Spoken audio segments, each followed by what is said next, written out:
Yeah, you know what time it is. No scripts, no filters, no fear. We said what we said and meant that. Off the record. Off the record, yeah, we keep it real. No filters here, we say what we feel. Politics, stories, truth on display. Come on. We talk that talk in our own way. Off the record, minion the God, let's go. Foxy to Roxy, 3 she go hard. I swear on everything, that is exactly what he said right here in the studio. That is the funniest thing I have heard all week. So hard, busy with the facts she never missed. Nah. I said what I said, that's the twist. Off the record, yeah, come and catch the vibe. Where real ones talk and the truth survive.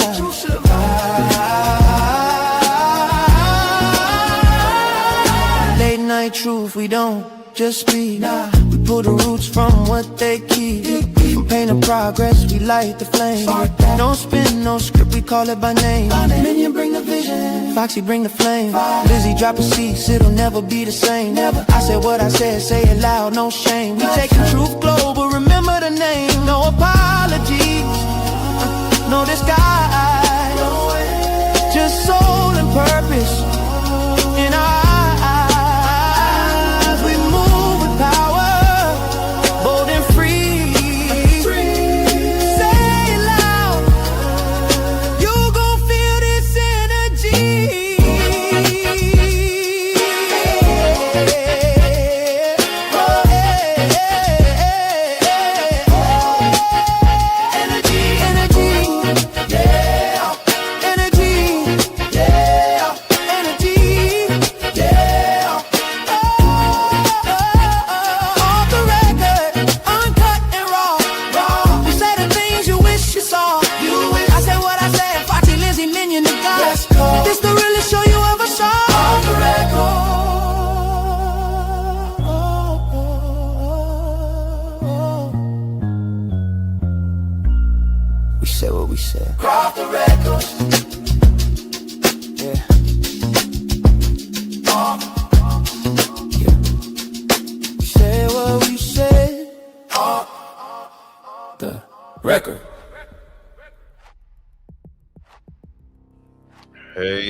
Hey, what's good, everybody? Welcome to the Off the Record live show podcast, everything, all that. I am one of the 3 hosts, Million with Opinion, aka Million the God. Hope everybody's doing great today. I also have my 2 co-hosts. I said what I said, Foxy 2, Roxy 3. What's going on, ladies? Happy first Sunday, everybody. Welcome into the show. Hello, everyone. Hello, everyone. Welcome to the show. Again, like she said, happy first Sunday. I know it's the first Sunday of the year. Craziness has already started, and we're going to talk about it. So we got a lot to talk about. If you guys are in the chat, go ahead. You can speak. But also, if you are, make sure that you hit the like button. And if you haven't done so already, please consider subscribing. So today, guys, we got a lot to discuss. I know you guys know that the Venezuelan president has just been captured. So what y'all think about that? Well, what a way to welcome in the new year is what I think about it. I'm kind of conflicted, because he was a dictator and he kept the people oppressed. They've been oppressed for like 25 years, and the people been waiting on him to leave because, according, to the news, he was in illegitimately anyway. And not to use any of the administration's talking points, but the guy was illegitimate anyway. However, we're not a tyrant country, and we shouldn't be taking over nobody's country. Hell, we can't even run our own country, so how are we going to try to run somebody else's country? So that's how I feel about it. 2 things can be true at once. Yes, he needed to go, but no, the United States don't need to be in charge of Venezuela. So that's what I feel about it. Well, I feel about it is like she said, we shouldn't be over there trying to take over somebody else's country, and we haven't even, got our country straight yet. We're still over here divided, and we got people over here that don't like our president, in our own country. So why would we want to go to somebody else's country to try to run their country with their president? So, sometimes the United States need to mind their business. But, but I understand that he's doing bad things to those people. But also, our president over here doing bad things to us. So it's like, to me, both of them about the same. But that's how I feel about it. Well, I totally agree with everything that you guys are saying. And we're going to get into it today because we have a lot of things to discuss as it relates to Trump's decision to go ahead and, in the words of the Venezuelan administration, kidnap the president. So in today's show, we're going to be talking about the aftermath in Venezuela. We're going to talk about, were there any deaths? Do we know if anybody died? And we're going to talk about how the residents feel. Then we're going to talk about the lady who is the vice president, Delcy Rodríguez. She responds to what Trump said in regards to her supporting him. And then we're going to discuss whether or not this is really about drugs, or, is there something else at play? Is there a different agenda? And we're going to talk about the rest of the world condemning what Trump has done, and we're going to look at their responses. Paula White, I don't know if you guys know who Paula White is, but we're going to get into her, and then we're going to get into the Grand Wizard having his own church. And if you guys don't know who the Grand Wizard is, you will by the end of this live show. So let's get into the show. All right, so the first thing we want to discuss is the Venezuelan, like what happened, the aftermath. So let's see.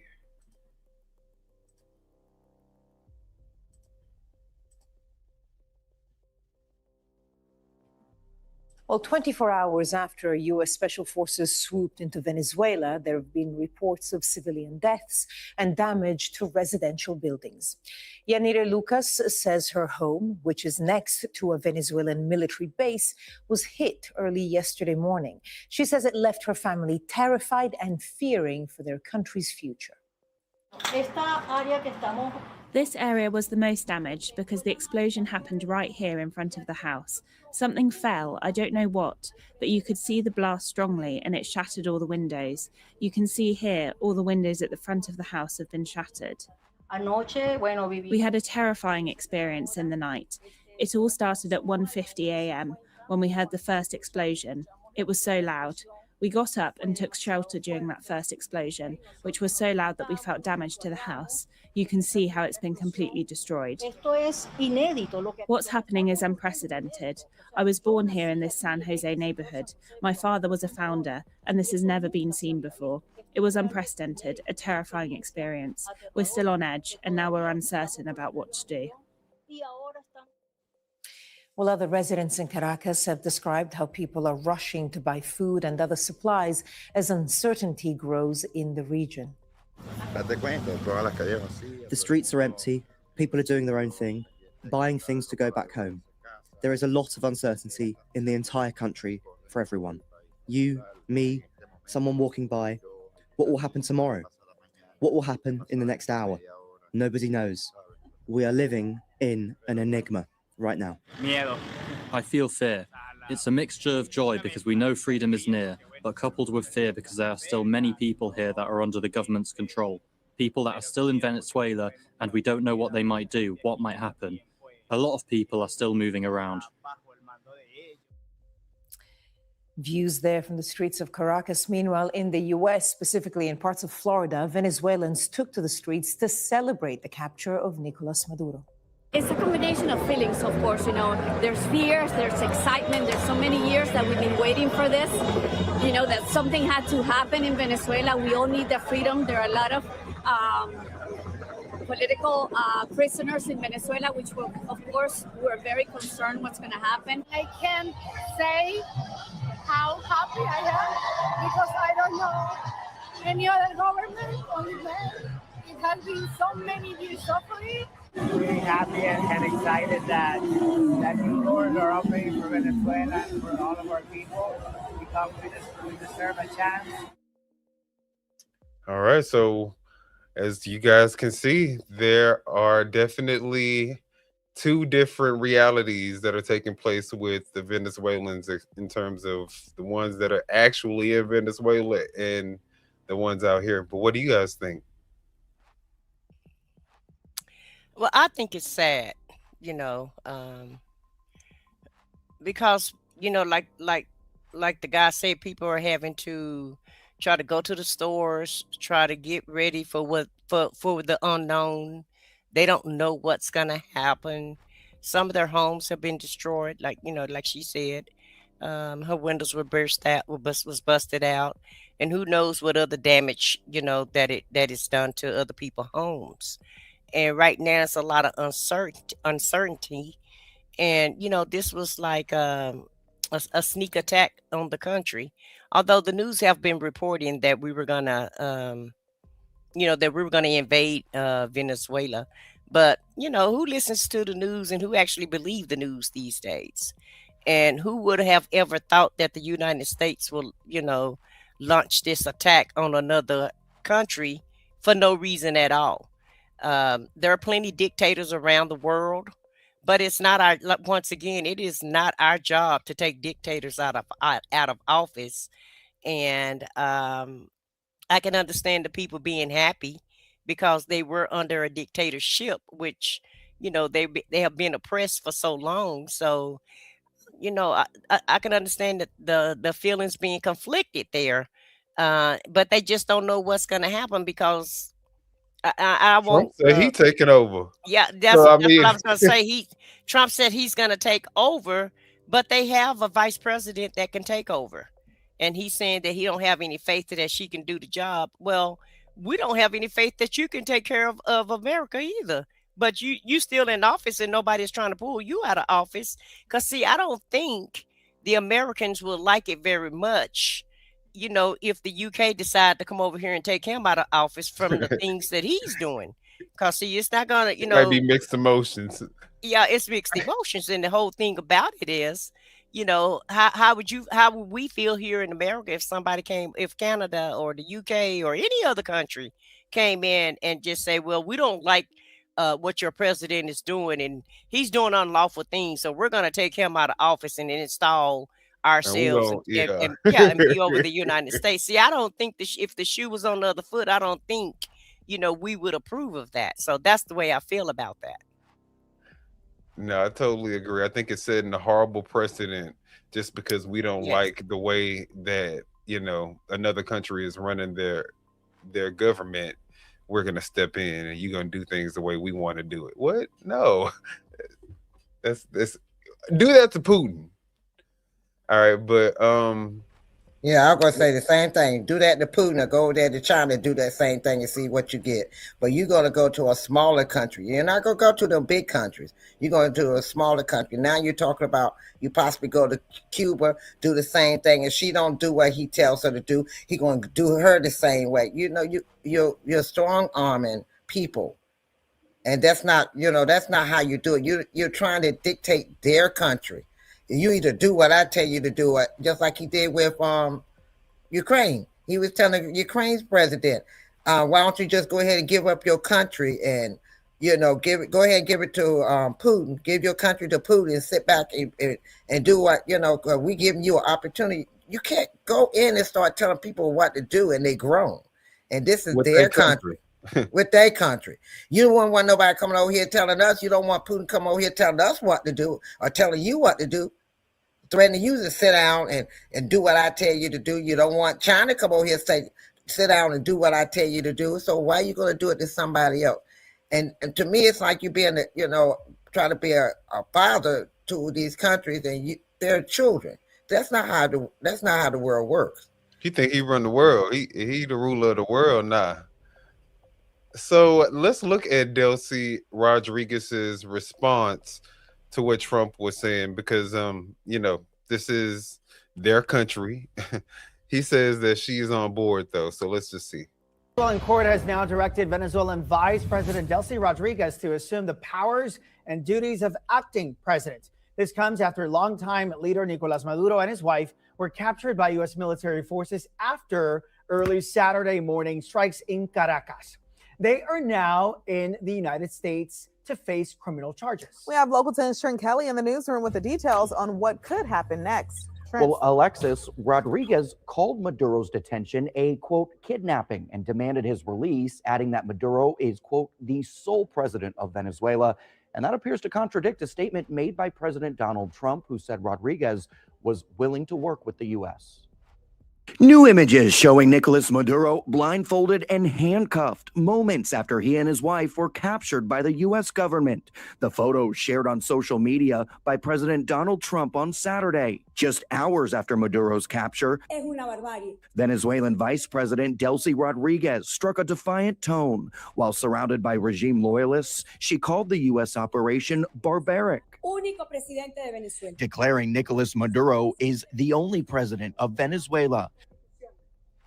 Known to many in the country simply as Delcy, Rodriguez has been an influential and reliable regime enforcer for nearly 2 decades. She began in the government of Hugo Chavez, faithfully implementing the tenets of Chavismo, the nationalist populist movement that brought the Venezuelan economy to its knees. Uncompromising in her rhetoric, she vilified the Venezuelan opposition and frequently warned the country about the threat of foreign intervention. Crucially, as energy minister, she has also been a steady hand in funneling Venezuela's dwindling energy revenues to the regime. Seen here last month with state workers, she says, "We have something to tell Mr. Trump. Venezuela doesn't owe the U.S. anything." And yet Rodriguez has for many years been sanctioned by Canada, the EU, and the United States. CNN attempted to question her in 2016 after an investigation uncovered a scheme to illegally sell Venezuelan passports out of the country's embassy in Iraq. Rodriguez, then the foreign minister, refused to comment on every occasion. In keeping with her political pedigree, Rodriguez has a less than subtle message for the Trump administration as she demanded Maduro's release. Her involvement in any future transition in Venezuela will be challenging. Well, so she says that they kidnapped the president. Mm-hmm. She says that they don't owe the president anything. And she's taking over. She's the acting president. So what do y'all think about that? Well, she is the vice president. So, you know, normally in any other situation, the vice president is who take over after the president is removed. So if that happened in the United States, then we'll be looking at J.D. Vance instead of Trump. If anything happened to him and he's not in office, and that's why the vice president, you know, that's why a country have a vice president, right? So that, you know, the next person can be in charge because, you know, that's the way it goes. So, you know, I don't like the fact that she's sanctioned by Canada, you know, for trying to sell visas and things, but you know, listen.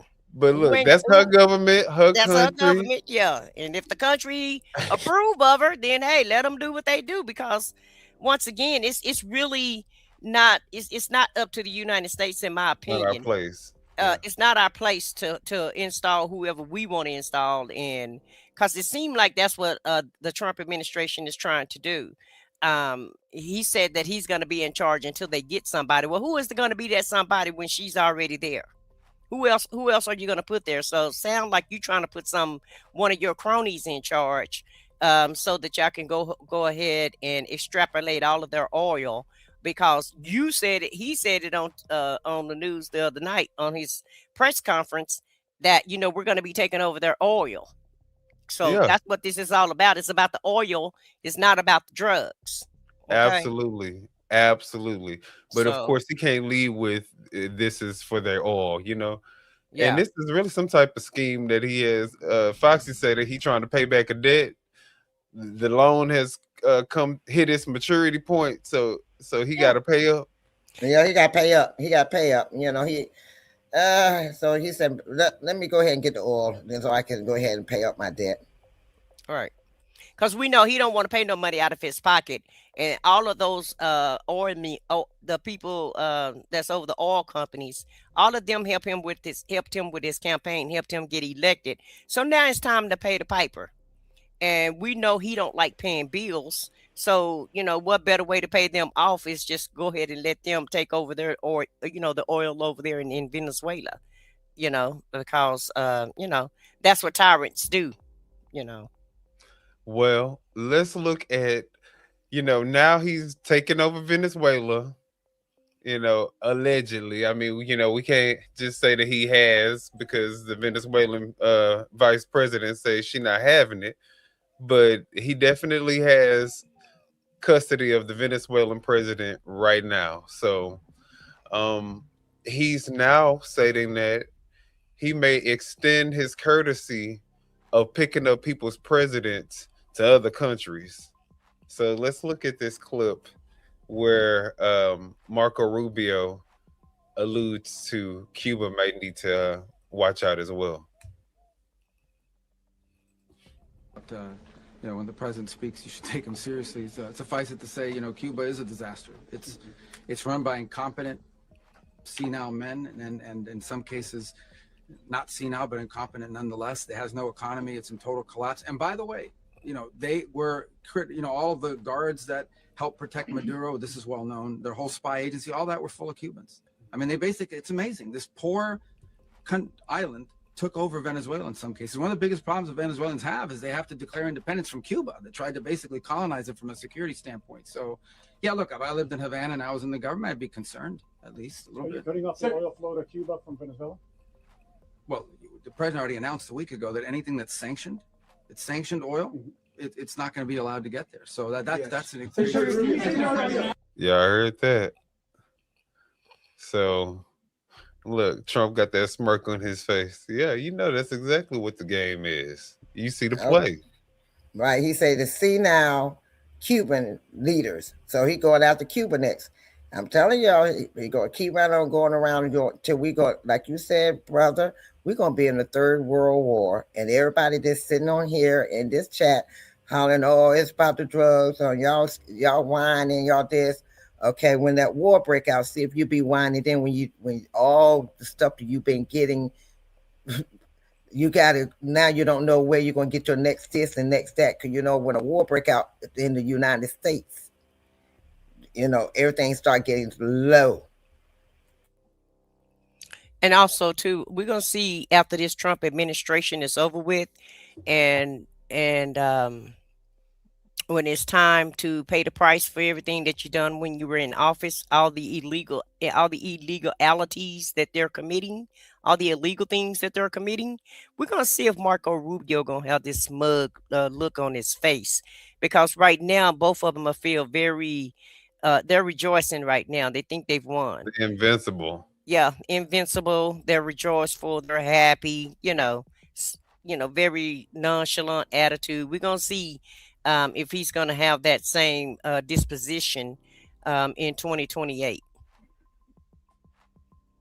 And we may have to get, we may get to start having some investigations in 2026 in November, if they flip the House and the Senate. So they may start having to pay a price, at least start the investigations going about all the illegal things that these people are doing while they're in office. And let's just say one more thing. They're putting a stain. It was our, ever since this guy been in office, he's putting a stain on the American public. It make Americans look like, let's just put it like this. They've downgraded our grace and the way that the world saw us. We used to be the superpower. We used to be the beacon on the hill. And now, people don't even want to come over here to our country, and they damn sure don't want us over there in their country. So, just keep making America crazy again, making America, stain again, because that's what you're doing. You're putting a shit stain on America, in my opinion. No, 100%, definitely.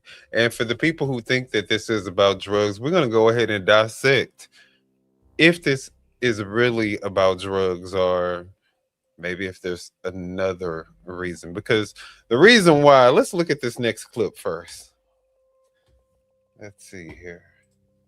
Yet Donald Trump's pardon power has now extended to make perfectly clear to everyone in this country and around the world that he doesn't actually care about combating drug trafficking. Because if he did, or any person, take Trump out of it, any person who cared about drug trafficking and thought drug traffickers were the worst of the worst, to borrow a phrase, would never contemplate using the extraordinary power of the presidential pardon for one of the world's most prolific drug traffickers. But Donald Trump did. On Friday, he said that former Honduran President Juan Orlando Hernandez will receive a full and complete presidential pardon. Hernandez was convicted on drug trafficking and weapons charges and sentenced to 45 years in prison just last year. It was one of the most sweeping drug trafficking cases to come before a U.S. court in 30 years. As the New York Times reports, the pardon would be a, quote, head-spinning resolution to a case that for prosecutors was a pinnacle, striking at the heart of a narco state. Prosecutors said Mr. Hernandez was key to a scheme that lasted more than 20 years and brought more than 500 tons of cocaine into the United States of America. What? 500 tons? When asked about pardoning one of the world's biggest narco terrorists, here's the explanation that Donald Trump offered. You've made so clear how you want to keep drugs out of the U.S. Right. Can you explain more about why you would pardon a notorious drug trafficker? Well, I don't know who you're talking about. Which Juan Orlando Hernandez. Well, now he don't know. Asked by Honduras. I was told by. They said it was a Biden setup. It was a terrible thing. A Biden setup. Yeah. Buzzword. They basically said he was a drug dealer because he was the president. Yeah.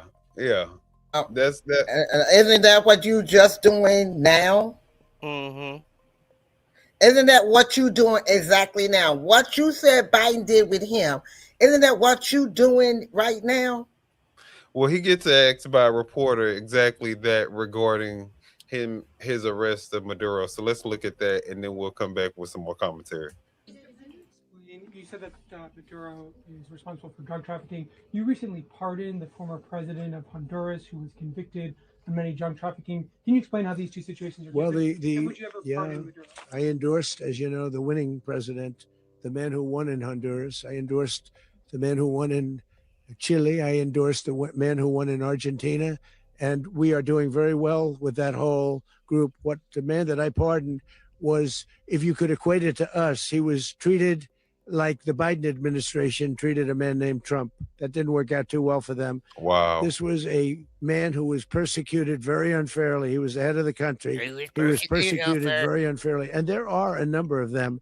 And we felt that it was a very unfair situation that happened to him. Very unfair. He's also a party member of the man who won. You know, he lied when he moved his people hands. Liked what I did. And one of the reasons People that liked was what done I is did, because but of the was fact it that right? the party in power felt very strongly that that man was treated very badly. I studied it very quickly, and then I studied it in great detail. I went to a lot of the people standing behind me, and they felt that that Even man Marco was trying to, persecuted and treated very badly. That's why I gave him a hoping pardon. that he don't say the wrong thing. You reference.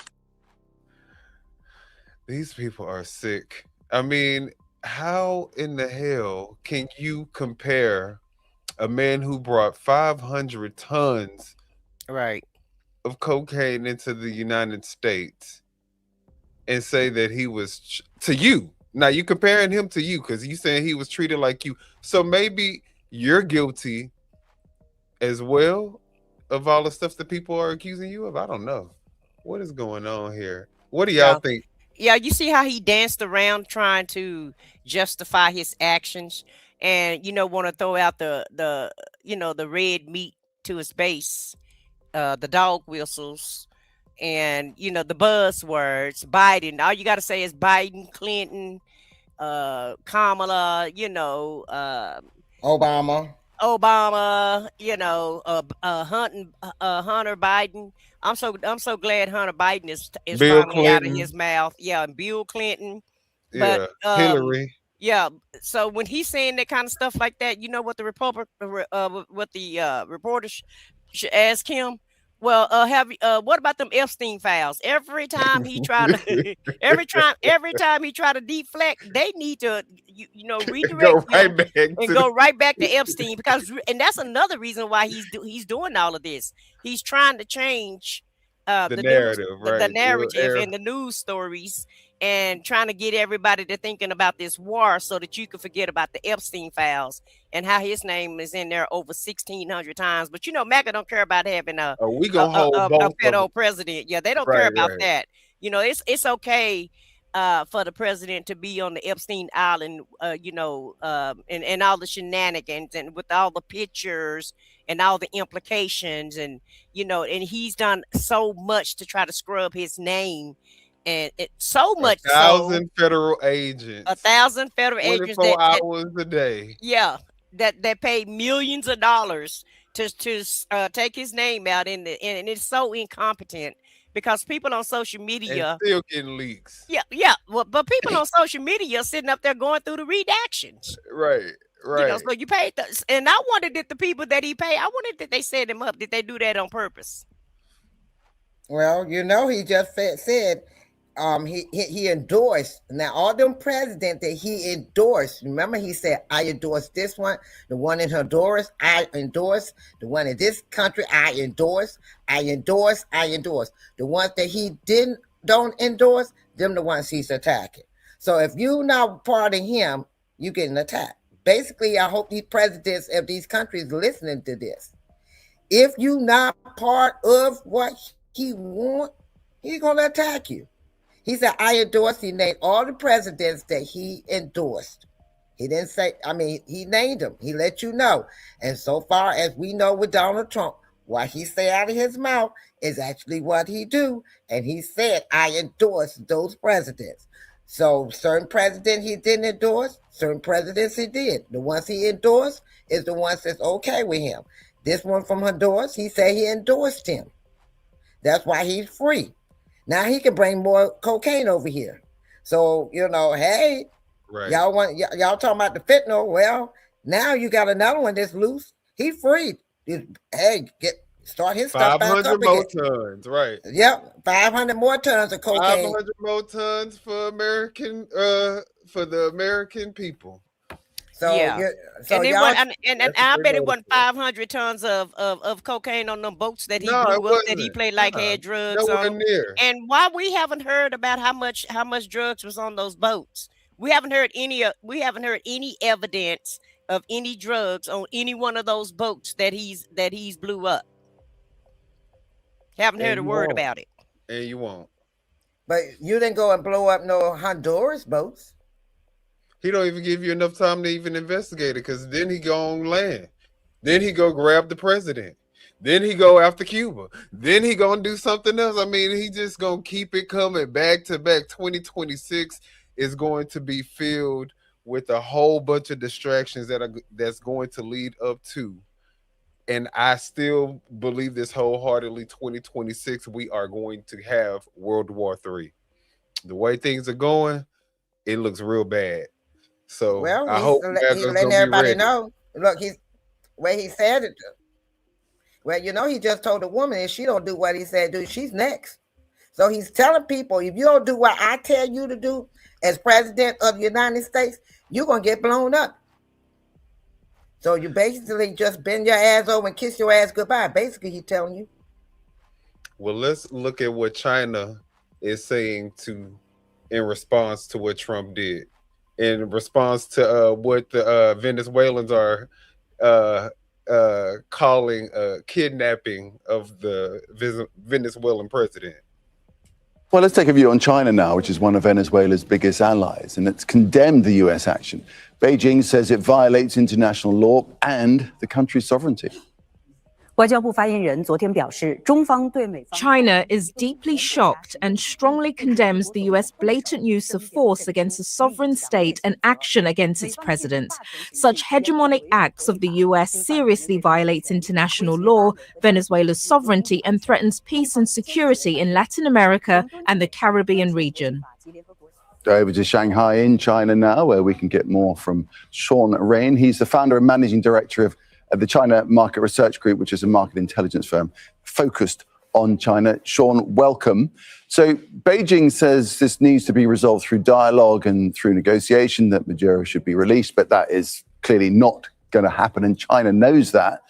So how will the administration there be looking to shape Venezuelan relations, given it is the biggest buyer of Venezuelan oil?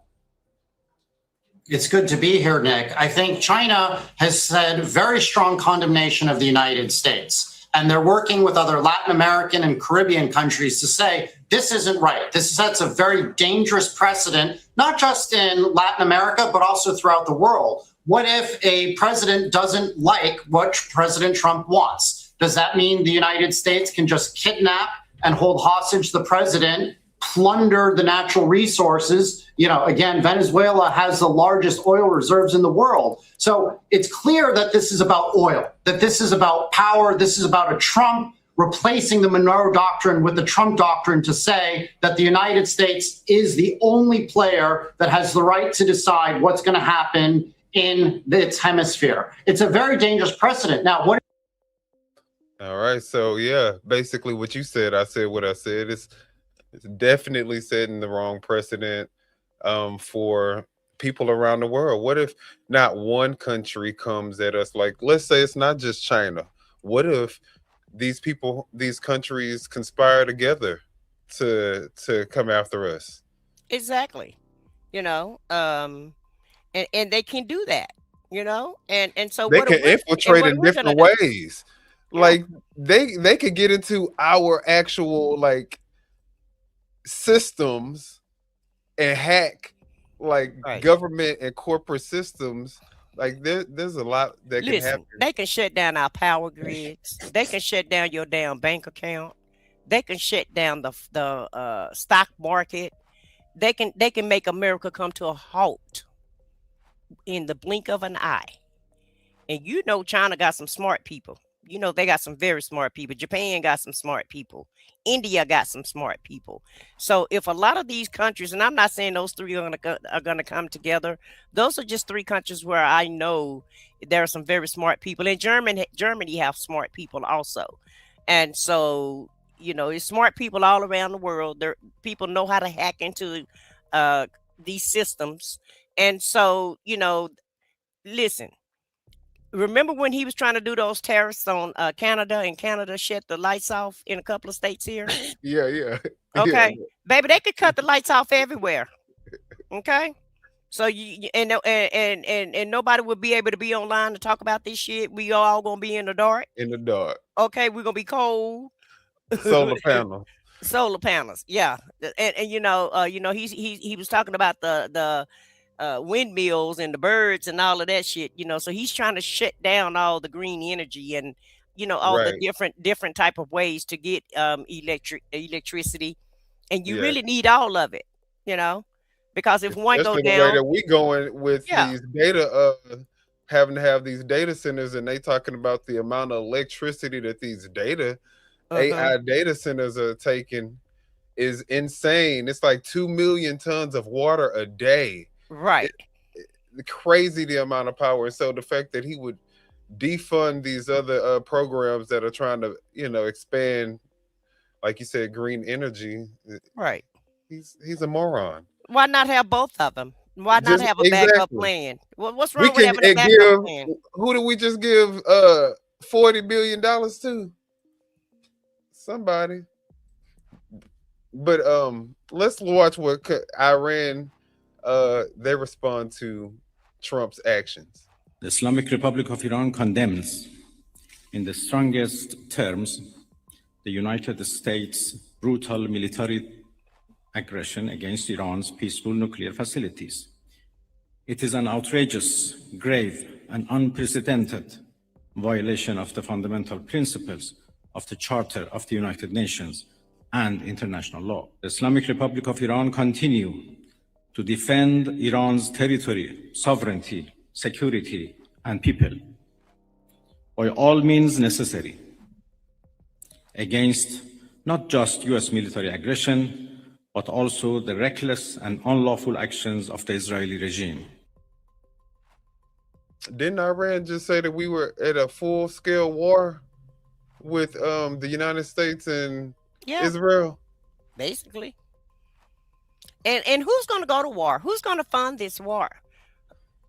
Okay. We are. And who kids going to war? I guarantee you none of those all executive kids are going to war. I guarantee you nobody in Trump's family going to war. Guess who going to war? MAGA. Your kids going to war.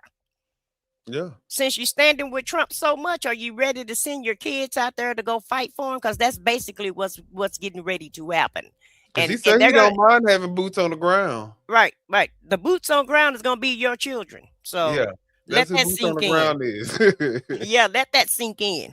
But you know, these MAGAs, they'll send their kids. They'll be a patriot for their country. Yeah. And go send their kids to die for no reason. Just like they let their parents die and grandparents die with COVID because they didn't want to take what they didn't want to get it. They didn't want to take the shot. Don't give me the vaccine. So I guess I'm not gonna see Granny and Auntie no more. You know, you let all your people die because you were being ignorant and didn't want to take the vaccine so you could save a life. So you know, I just say let that we sink should in. not have to go fight somebody else's war. This is Trump's war. Right. If Let him go fight anything it. happen, Trump need to take his behind. Pete Hegseth, Kristi Right. Noem, All of them. Marco Rubio, JD Smokey Eye Vance, Pam Bondi, all of them need to take their asses out there on the front lines. They like dressing, cosplaying like they doing, you know, actual work anyway. So they need to cosplay as some goddamn military men and take their asses out there. Because we not fighting a damn war that we did not start. Shit. Exactly. And remember, he was the one doing this campaign and the one that said after he got in office that he was not going to start any wars. If y'all go back, y'all look, has Minion got that little sound bite that said, do your research. Do your research. Let me Thought you knew better. Do your fucking research. Yes, do your fucking research, because he was the main president that said he wasn't going to start no wars. During his campaign, he was going to be a peace president. He said when he got in office in January that he was not going to start any wars. He was going to be a peace president. Well, and since he's been in office, and he ain't even been in there a good year because 21st haven't came up yet. And he ain't even been there a good year, and he done had 7. He done attacked 7 or 8 countries now. 8 countries. 8 countries. 8. Done attacked 8 countries. How many more? And then you all sitting back going, well, he needs to go and attack them because they bringing drugs over here. Well, he just released one to bring some more over here for you. You got rid of the fentanyl, but you got the cocaine. So one is just as bad as the other. I was always told from drug addicts, one drug is just as bad as another. But you know, hey, y'all got your pick and choose of which ones want what kind of drugs you want in your United States. So they want that. They want that. 500 tons. And how the hell do the United States not know 500 tons worth of drugs is coming into the United States? See, that's the part that gets me. You know, they always want to talk about this war on drugs. Well, you can stop the war on drugs if you really wanted to, but it's too many people at the top making money off the war on drugs. So you're definitely going to keep the drugs in the States so that you can make your money off of them. Because everything in America is all about the damn Benjamins. Absolutely. And y'all sitting back talking about, like you said, the war on drugs. But you just let go of the biggest drug lord to go back out and bring some more into the United States. So you're sending one out and bringing another one right back in. That's why he let him go. That's why he let him go. We probably was running low on him. Yeah, we're running low on cocaine. We was running out and running low on the fentanyl. So you know we had to go ahead and pardon the man so he can bring some more into the country. Yeah, and that way we can point our finger.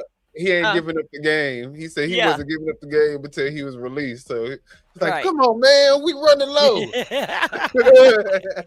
Yeah, and told all his people to stand down. Don't work for nobody else. Wait for me to get out. They're gonna let me out because they gonna want that money. Yeah. Exactly. That part. Y'all stand back and stand by, aka Trump words. 6 months max. That part. Oh Lord.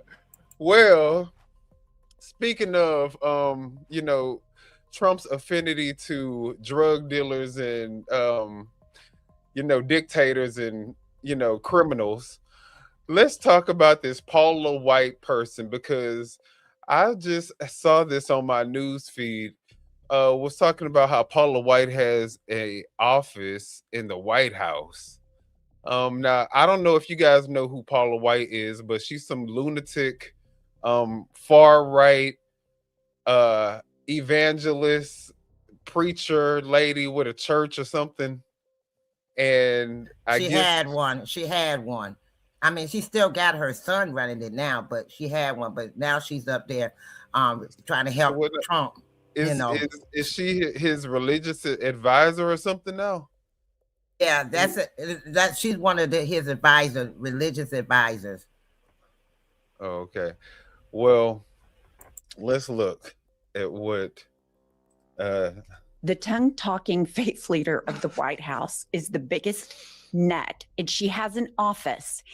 All right. And also, guys, if y'all haven't done so, these are my girls here, iHip Radio. I've had it podcast.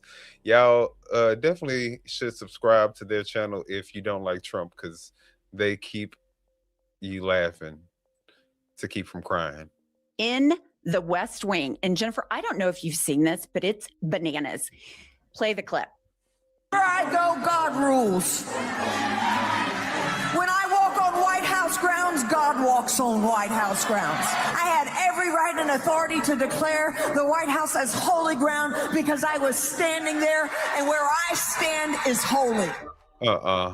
Get her away from me. Saying no to President Trump would be saying no to God. And What? And I won't do that. We are in a spiritual war right now. Let every demonic network that has aligned itself against the purpose, against the calling of President Trump, let it be broken. Let it be torn down in the name of Jesus. You want me to tell you what my thoughts are? The thoughts of the King of Kings, the thoughts of the Lord of Lords. I'm downloading heaven. Okay, enough. I can't take it anymore. What about that? Sadly, I've seen this, and I've even seen one where she starts intermittently talking in tongues while throwing the Bible up and down. This form of Christianity, is the thing that I speak out against a lot. It is a cult. It is an anti-intellectual mechanism that abuses children. You have children that have been told that they were born bad and they need saving, and that if they don't get saved, they're going to be tortured in hell forever. That is abuse. That is a form. All right. Well, that's just a part of the clip. If you guys want to see the whole clip, you guys can go to their channel. What do you guys think about this woman? And also, what do we think about her having an office in the White House? I think I'm tired of everybody pimping God for their own purpose, for their own personal use. Is what I'm Shouldn't tired there of. be a separation of Separation churches? from state and church. Yes, it's supposed to be. And so at the end of the day, these Christians, or so-called Christians, they want to prop Trump up. First of all, he's been divorced. He got 3 baby mamas. Okay, he got all kind of kids by each one of his 3 baby mamas, but that's okay though. 34 felony counts and conspiring to pay off a porn star. All types of just all type of shenanigans. But they say he's a child of God. There's no way God is even thinking about anything. God not even thinking about him. Okay, ain't even in the room when he ain't even in the room with him. He couldn't even hold the Bible up. He held the Bible upside down. But this is who they want to worship, and that's their business. I don't care, because I know which God I serve, but it ain't the same one that they trying to serve, and the one that they trying to play like Trump serving, because God ain't got nothing to do with Trump. He don't know nothing about him. He probably upset that he even made him. Okay, he probably upset that he even created him. That's Satan's seed. Okay, Satan, that's Satan all day long. But God didn't have a hand in creating that. But my point is, these Christians in America works my nerves, because they act like that they're the only ones on earth, and if it's not the Christian way, then it's just no way. Nobody died and left you in charge. If people want to worship God, that's their business. This is the United States of America, where you're supposed to have freedom of whatever.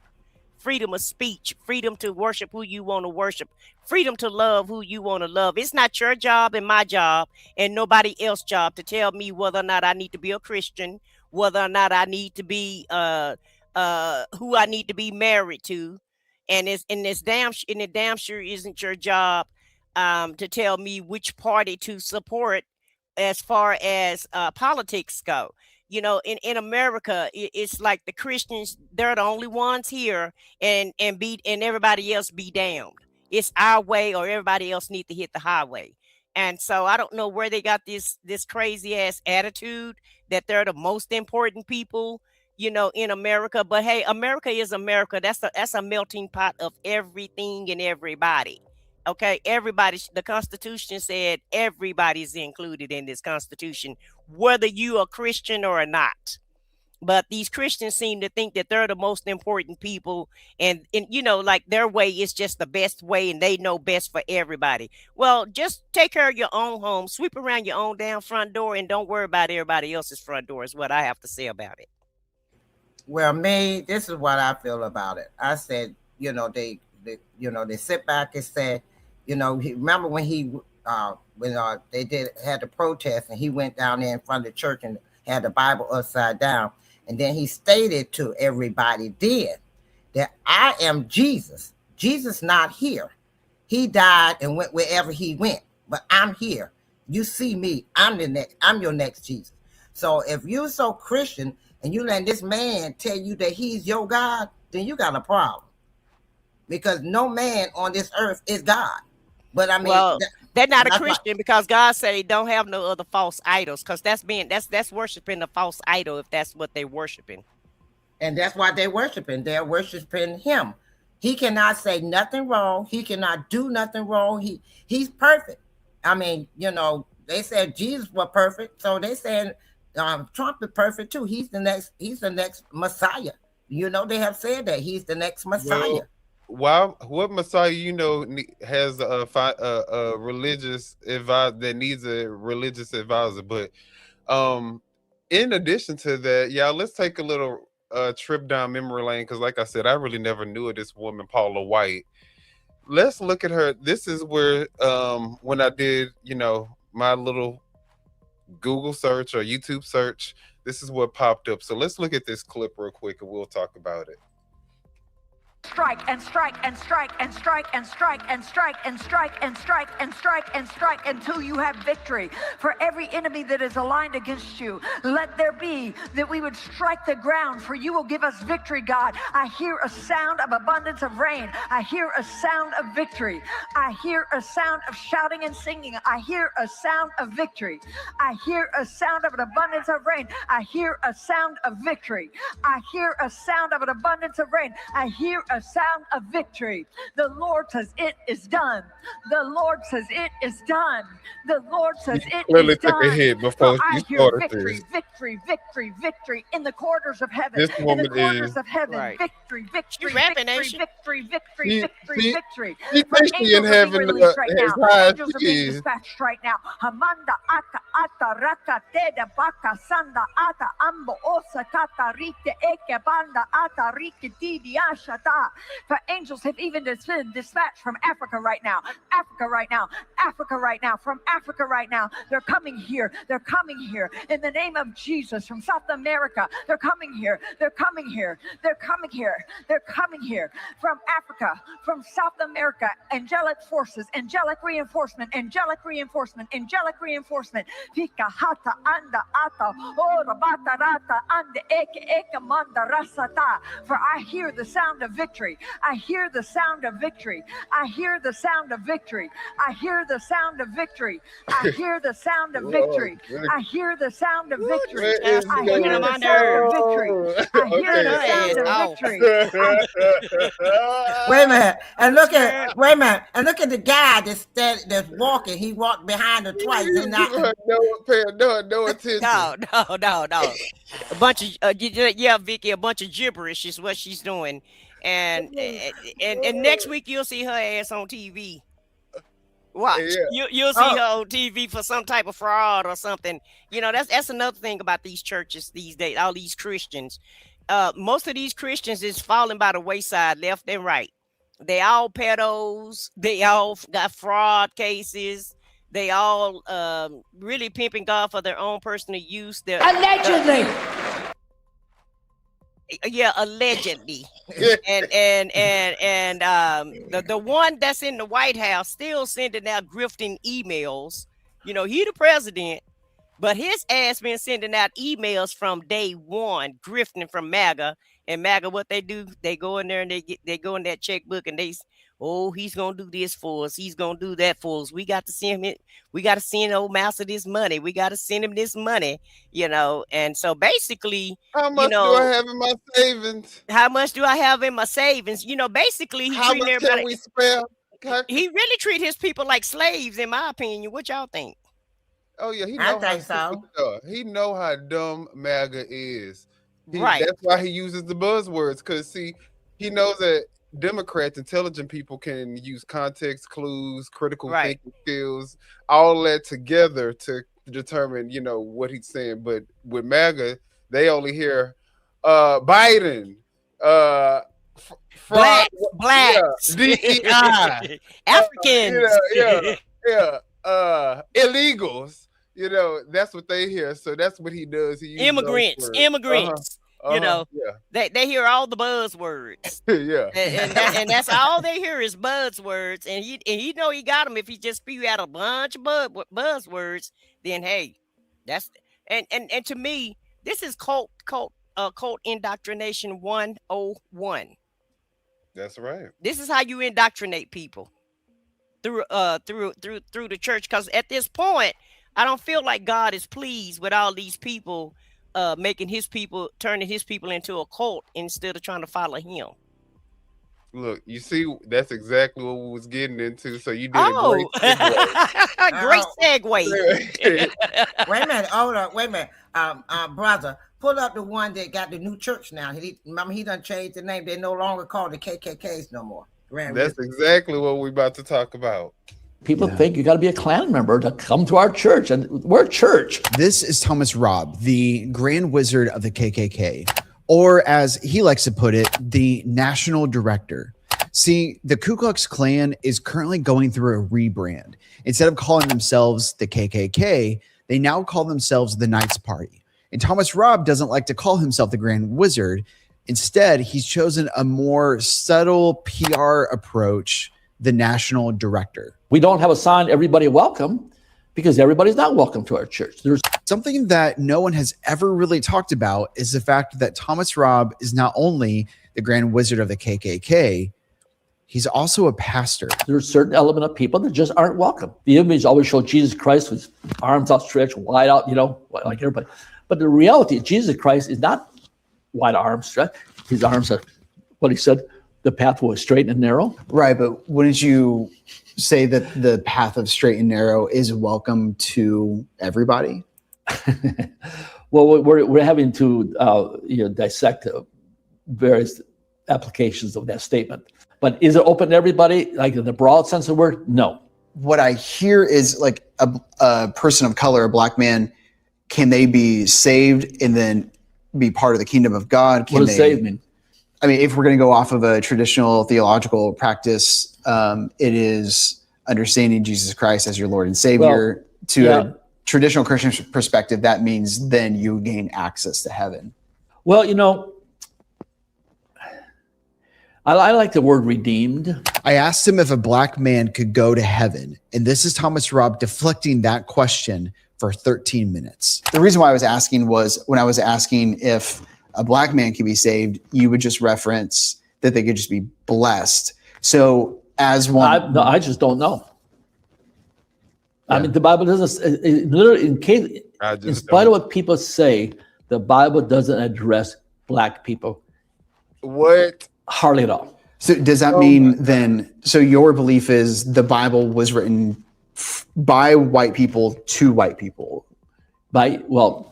In modern terms, written by Israelites. I mean, that's a very generic way of putting it, but yeah. Written by Israelites to Israel. So would an Israeli be welcome in your church? Probably not. And I want to make sure you picked up on that. No. His belief actually has nothing to do with how he believes the Bible or who he believes the Bible was written by or written to. It all has to do with the color of their skin. And that, my brothers and sisters, is how deeply racism and Christianity can go. Wait a minute. I thought we was for Israel. He's confused. I'm in confusement. And I got some news for him. Buddy need to read Revelations when it described Jesus. And it's going to be a lot of right Christians. If it's such a thing called heaven, and if it's such a thing called God, well, in Revelations, written by the white man, per his words, Jesus' feet are the color of brass. That's black to me. His hair is like wool. That's black to me also. And his eyes are like fire. And so but I mean, even still, human is just like the word hue. Yeah. It means that we come in all different colors, and I don't understand how he would think that God would differentiate his creations by white or black. You know what I mean? Like, come on now. And if you read history, the first sign of life came from Africa. Everybody derived from Africa. And because of evolution and where you were located in the world is the reason why we have light colored people, because they wasn't getting that much sun. And over time, their hair got straighter and the eyes got lighter and the skin got lighter. But, in actuality, everybody kind of came from Africa. So I think he would probably have a heart attack if he knew, his ancestors were African. He would have a massive heart attack, a spasm, all in one, because it states that the closer you are to closer to the lower part of the equator, the darker you get. The further away you get, the further away, the lighter you get. That's just like, and then I sit back and look at them and they keep saying, you don't like us. Like that young lady we played the other week. It said, you don't like us, but yet you out there getting a tan so you could be. And then someone will actually walk up to you and say, I'm almost your color. I mean, like, but you don't like us.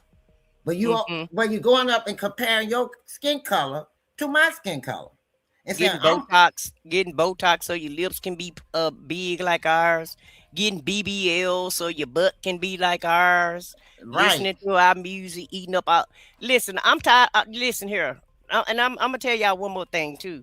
We don't want y'all eating up all our soul food because our prices too high now. We used to buy oxtails for $2 and $3. Now y'all done made them a delicacy, and now our damn oxtails is $25 a pack. Just let us eat our food. Let us leave our soul food alone, because we want to be able to afford the shit. It's supposed to still be looked at as the bottom of the barrel, Yeah, it's supposed to be the bottom of the barrel. The scraps, right? Yeah, scraps. Our scraps are delicacies now. We can't have nothing. We can't have nothing without them. Nothing. That part. Well, we're going to end the show off with Marco Rubio's interview. We're going to watch the whole 18-minute interview. I did not watch it. That's the reason why we're watching the whole thing, because I didn't have time to really cut it down. But I think that this is the person that I would want to hear from, who's behind the scenes, and hopefully he gets asked the tough questions about what in the hell is going on. So Let's get to it. Joining me now is Secretary of State Marco Rubio. Secretary Rubio, welcome back to Meet the Press. Thank you. Thank you so much for being here. Why that was so cringy?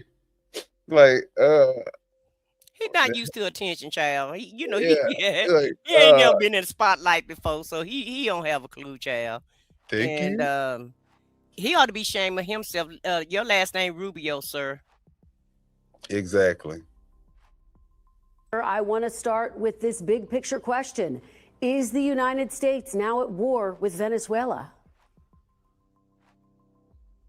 There's not a war. I mean, we are at war against drug trafficking organizations. It's not a war against Venezuela.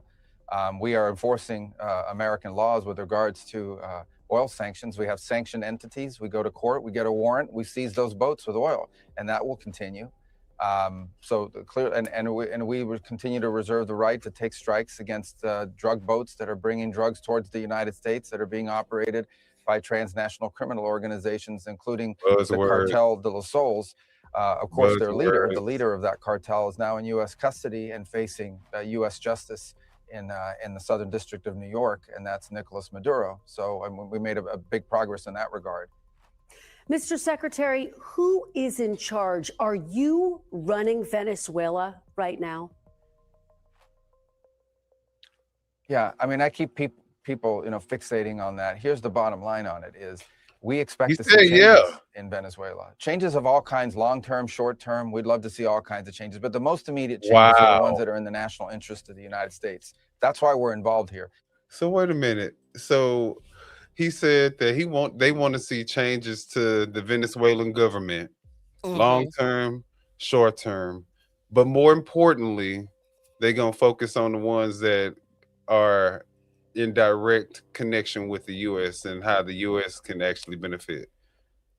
Is that what he's saying? And he did say he's running Venezuela. Yeah, he running it. That's what I heard. Yeah. Basically. But he couldn't run Florida, where a lot of the drugs come through their. We can't stop our borders from receiving the damn drugs, but he gonna go out. He gonna go out there and I don't know, y'all. Because of how it applies and has a direct impact on the United States. Okay, we are not going to be able to allow in our hemisphere a country that becomes a crossroads for the activities of all of our adversaries around the world. We just can't allow it. We can't have a country where the people in charge of its military and in charge of its police department are openly cooperating with drug trafficking organizations. We're not going to allow that. These things are direct threats to the United States. But you're going to allow the person who was in custody, convicted, behind bars, serving a 40-year sentence, who was found guilty for smuggling or trafficking 500 tons of cocaine into the United States. That's okay though. All right, little Marco. Okay. Little Marco done came a long way since 2016, haven't he? Is this? I don't know if this is the direction that he wanted to go, but he came a long way from where he was. Apparently it is. He accepted the job for the Secretary of State for the person that he was running against in 2016, who he had nothing good to say about, and now he's praising all the decisions and helping really following the playbook of the decisions that's being made by the tyrant that we have in charge right now. He looked like he sold his soul. He looked soulless. Yeah, he did sell his soul. States, and we intend to use every element of leverage that we have to ensure that changes. The one I would point everyone to is that our military is helping the Coast Guard conduct a law enforcement function, which is not just the capture of Maduro, but the enforcement of our sanctions. We go to court, we get a warrant, we seize the boats. And we think this is tremendous leverage, incredible, crippling leverage, which we intend to continue to use until we see the changes that we need to see that are benefit to the American people. And by the way, we believe to the people of Venezuela as well. But Mr. Secretary, I think there's a lot of questions about who the point people are during this transition. President Trump said, we're going to run the country. So is it you? Is it Secretary Hegseth? Who are those people who will be running the country specifically? Thank you. Because he keep trying to. Well, it's not running. It's running Flip. policy. The policy with regards to this, we want Venezuela to move in a certain direction because Who's not only running do we the think it's good for country? the people of Venezuela, it's in our national interest. It either touches on something that's a threat to our national security, or touches on something that's either beneficial or harmful. And are you involved in that transition, So obviously, Secretary? I'm very involved in this. Well, of course. I mean, I think everyone knows I'm pretty involved on politics in this hemisphere. Obviously, the Secretary of State and National Security Advisor, very involved in all these elements. The Department of War plays a very important role here, along with the Department of Justice, for example, because they're the ones that have to go to court. So this is a team effort by the entire national security apparatus of our country. Pause But it. How? Pause. Look, I was there. Pause. We was on Thank the you. same page. Thank you for implicating everybody, little Marco. Right. You just implicated everybody, and we'll appreciate all of this. And I hope the Democrats are clipping this little clip right here, making sure that they archive this, because you just admitted that everybody in this administration is going along with this BS that y'all And trying it's to pull. lawful illegal behavior. Right. And then on top of that, so you mean to tell me we got a nation that's $37 trillion in debt? Mm-hmm. We already done gave billions of dollars to these other countries. We done took 37. How many million people are affected with this new healthcare remove of the subsidies? 20 million people. 20 million people. And then we got our whole administration saying, you know what? Forget America right now. We're going to put them on the back burner. Let's tie all of our departments, the Department of Justice, the Department of Defense, not no damn war. Everybody, let's put all of our energy into Venezuela right now. How the hell? Oh, he ain't finished. He already talking about taking it. He said now that Greenland should be taking notice of what he did with Venezuela, and Greenland need to get in line and get themselves together. He wants Greenland. It is running this policy. And the goal of the policy is to see changes in Venezuela that are beneficial to the United States, first and foremost, because that's who we work for, but also, we believe, beneficial for the people of Venezuela, who have suffered tremendously. We want a better future for Venezuela, and we think a better future for the people of Venezuela also is stabilizing for the region and makes the neighborhood we live in a much better and safer place. President Trump said the administration is working with Maduro's Vice President, Delcy Rodríguez. Why does the administration oppose working with the opposition leader, Maria Corina Machado? She's the Nobel Peace Prize winner, of course, as well. Her coalition has the support of 70% of Venezuelans. Why not work with her? Well, a couple things. First of all, Maria Corina Machado is fantastic, and she's someone I've known for a very long time, and that whole movement is. But we are dealing with the immediate reality. The immediate reality is that, unfortunately, and sadly, but unfortunately, the vast majority of the opposition is no longer present inside of Venezuela. We have short-term things that have to be addressed right away. We all wish to see a bright future for Venezuela, a transition to democracy. All of these things are great, and we all want to see that. I've worked on that for 15 years on a personal level, both in the Senate and now as National Security Advisor and Secretary of State. These are things just because we want to see that for them does not mean that it's our place to get involved in taking over their government. Well, he gave Argentina $40 billion because, they were supposed to be having a financial crisis, or for whatever reason he gave it to them for, right? They said that they needed the money. The economy was declining. They're having a financial crisis. Well, here in the United States, anytime you try to tackle any problem, what do? You put money towards it so that you can figure out the resource, so that you can allocate resources to help pinpoint your problem or take care of your issue.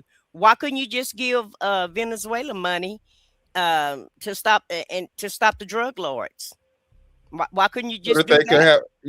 So that they could put that money towards a program to help themselves get rid of the damn narco terrorists inside. Nah. You're right. So at the end of the day, like I said, the dude was a dictator, Maduro. He is a dictator, and I can understand America not wanting to put money into a dictatorship. But you could have put some money or wherever these boats are supposed to be traveling or whatever. Hell, put some more Coast Guards out there. And Police, I agree. police the waterlands. Police the areas. I agree with Jim Smith. His hair don't look like it. Looked like he didn't have enough time to put it on straight or something. Some look a little off about his hair. Yeah, He do look tired too. He do look very I tired. pay Marco Rubio hair no attention. You think he got a toupee on also? Yeah, I think he may have had, or they say he had a hair transplant or something not right about this head. Okay, so is that what's going on with everybody? It's the transplant administration and the transplants is messing with their brains. I think I so. think that's what it is. But my thing is, okay, if the people look at, okay, China got a dictator, Russia got a dictator, Iraq got a dictator. Most of these countries have a dictator. Remember, Trump was talking about their dictatorship, as he, how he likes their dictatorship, how he envied their dictatorship. So how you going to go to Venezuela and get that dictator, but you ain't go to China get that dictator, you ain't go to Russia and get that dictator, you ain't go to all these other countries and get their dictators, but you go into certain ones, you want to get their dictators. I have an issue with that, number one. Number two, you sitting back and you going over here saying, we're going to run this country, we're going to run that country, we're going to run this. Now you're trying to go get Greenland. If you notice that Putin ain't going out here going from country to country. He's stuck with one country he wants to take over, and that is Ukraine. He ain't going out here where I'm going to go over here to Iraq. I'm going to go over here to so-and-so. I'm going to go over here to this one. I'm going to go over here to Syria. Putin is sticking with one country. China, Taiwan, or North Korea, North Korea and South Korea. They it's one country. He's all over the map.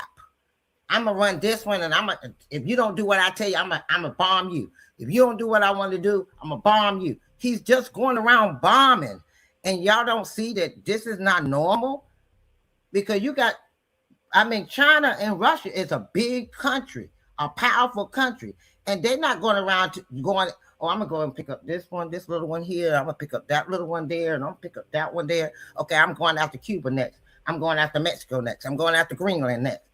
You just out here bombing people. What is it that y'all don't understand? Can somebody come pick up Trump, China, Russia? One of y'all. We don't have a problem with if y'all want to go ahead and return the favor. You can go ahead and y'all know where he at. It's either Mar-a-Lago or the White House. The golf course. Y'all know where his ass gonna be at. Child, we'll be celebrating in the streets like some of the Venezuelans are doing. Wait a minute. You know that he already told me where the bunker is. He done told a couple of the diplomats where the bunker is, where if something happened to the United States, where he goes in the bunker. He done introduced that to a couple of the diplomats when they came over in his last administration. So I'm like, y'all can find him. He tell you where he is. Right. He don't have no problem telling you where he is. Well, y'all ain't got to bomb us.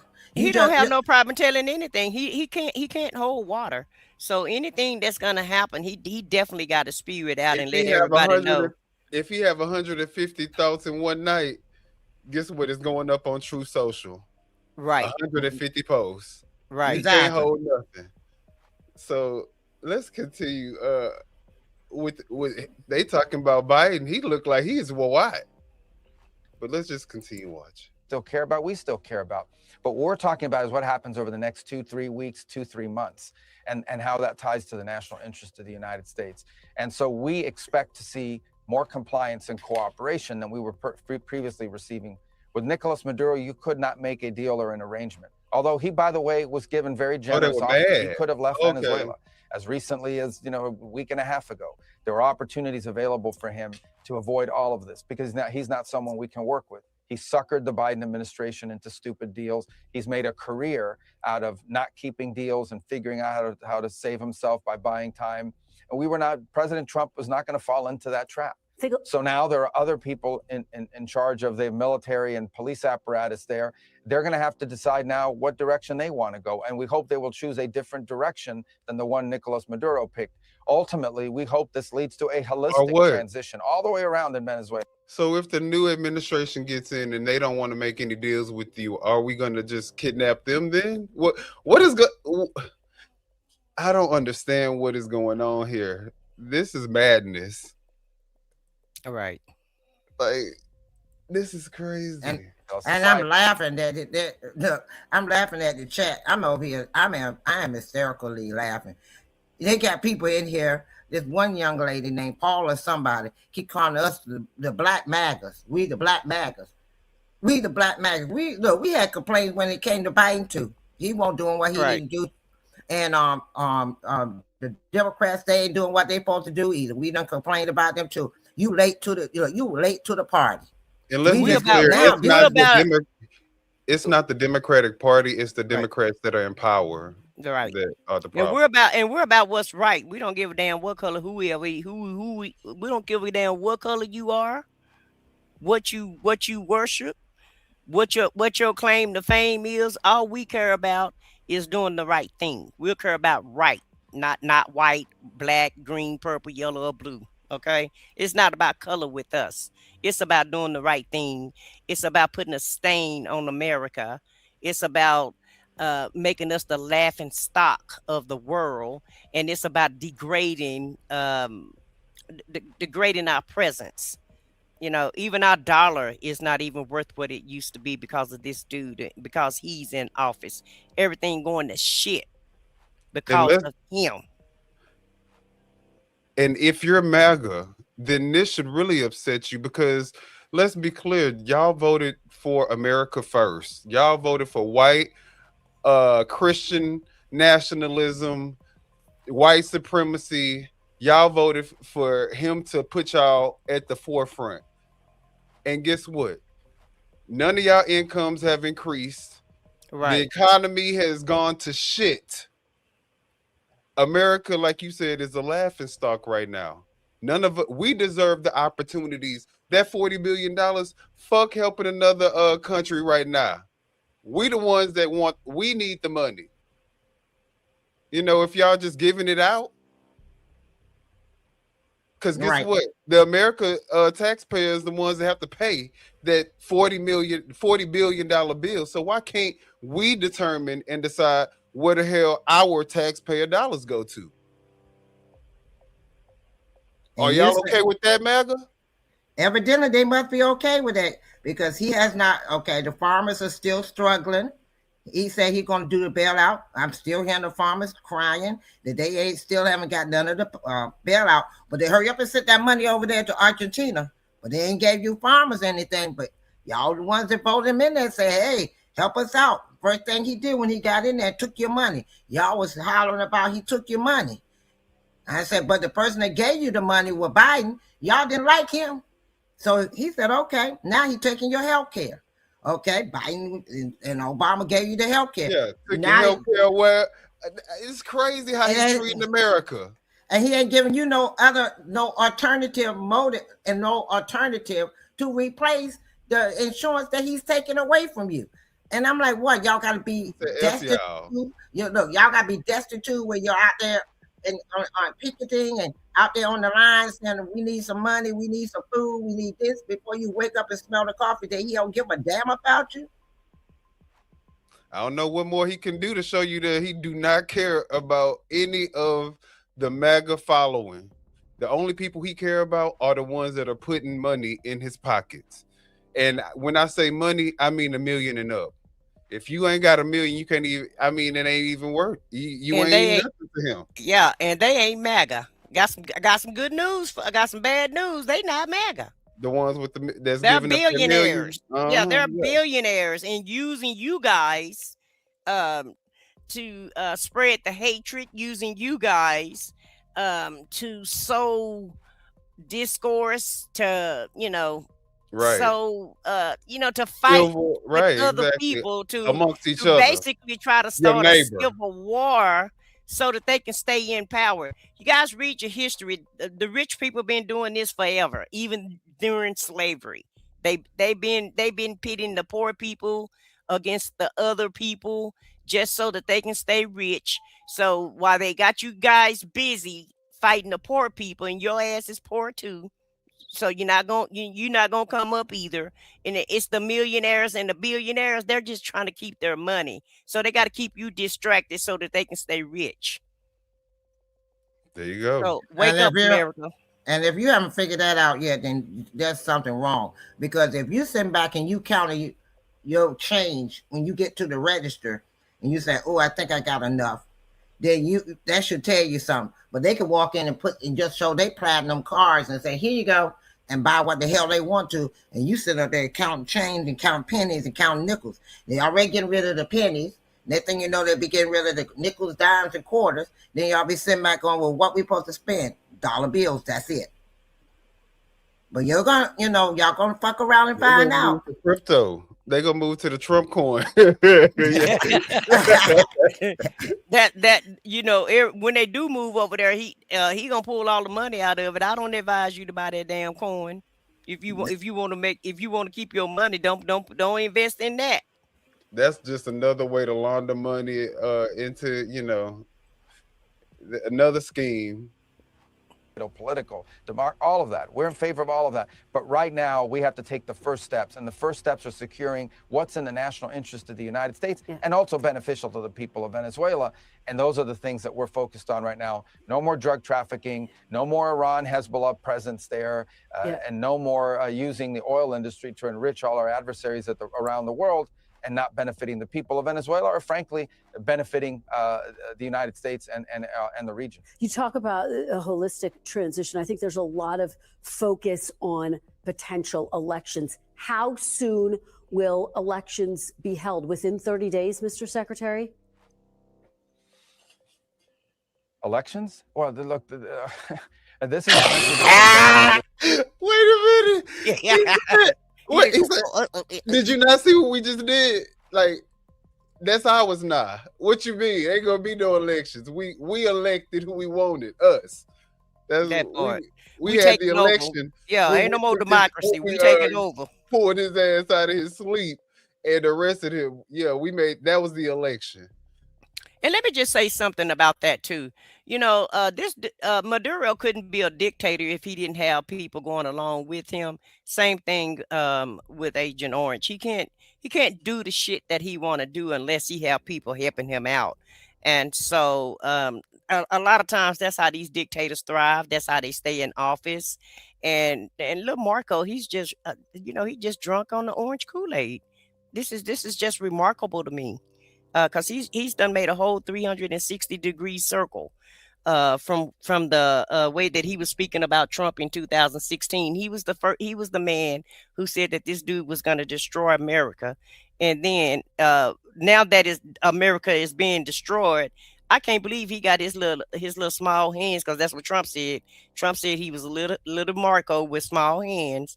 So now he got his little small hands helping Trump, destroy America. This is just astounding to me.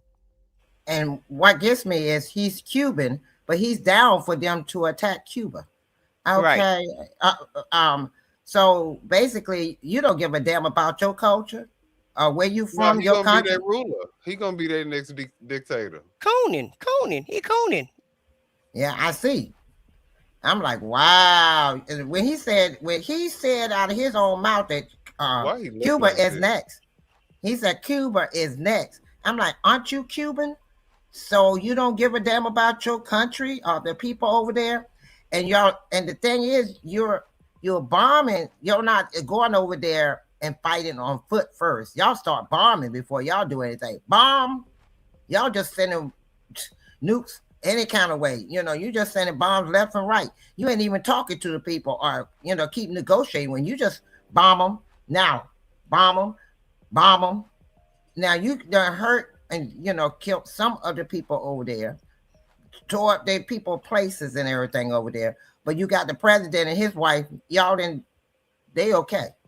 Agent Orange been hanging out with Putin too much. Fox. I see. Birds of a feather flocking together, baby.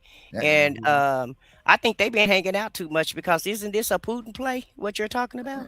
Well, Putin already told Trump, don't mess with them oil boats. He said, don't mess with the oil boats, because see, they all have a hand in it. China has a hand into this oil. Russia has a hand in it. Right. All these different countries have, and Russia and China is two of the, one of the bigger, powers like us. And he's like, okay, you better back off. Now you're going over here trying to take over the country and take over the oil. So how you going to handle that with China? And then again, I forgot, they buddies, China, Russia, and him. They all three going to make money off of this oil. We are the ones that going to be sitting back going, wait a minute, where our part? No, they done made money. They're going to make deals with the oil companies. Yeah, Trump said, "No, we ain't got time to think this stuff out. We got to hurry up and take over." So that's what they did. And they shot first, and now people asking them questions. And see, now China and Russia got to talk to him if they want to get some oil. Now he's going to have he's trying to put himself where they got to negotiate with him.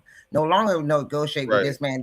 Don't get me wrong. Now, like I said, he was a dictator, but so is Putin. So is whatever his name, Ching Chong Moon, whatever. So is Trump. Shit. Yeah. So is Agent Orange. Hell, in there too. He's right along with him. So and that's what he wanted all along. He wanted to be a king. He wanted to be a dictator. Yeah. He's been worshiping these dictators since day one. So now he think he's getting what he wants. He thinks. This regime now for 14 or 15 years. The election should have happened a long time ago. The elections did happen. They lost them, and they didn't count the votes, or they refused to count the votes, and everyone knows it. So all of that, I think, is premature at this point. There's a lot of work to be done here. Right now, what we are focused in, let's be realistic here. What we are focused on right now is all of the problems we had with when Maduro was there. We still have those problems in terms of them needing to be addressed. We are going to give people an opportunity to address those challenges and those problems. Until they address it, they will continue to face this oil quarantine. They will continue to face pressure from the United States. We will continue to target drug boats if they try to run towards the United States. We will continue to seize the boats that are sanctioned with court orders. We will continue to do that, and potentially other things, until the things we need to see addressed are addressed. Because ultimately, above everything else, we care about elections, we care about democracy, we care about all of that. But the number one thing we care about is the safety, security, well-being, and prosperity of the United States. And that's what we're going to focus on first and foremost here.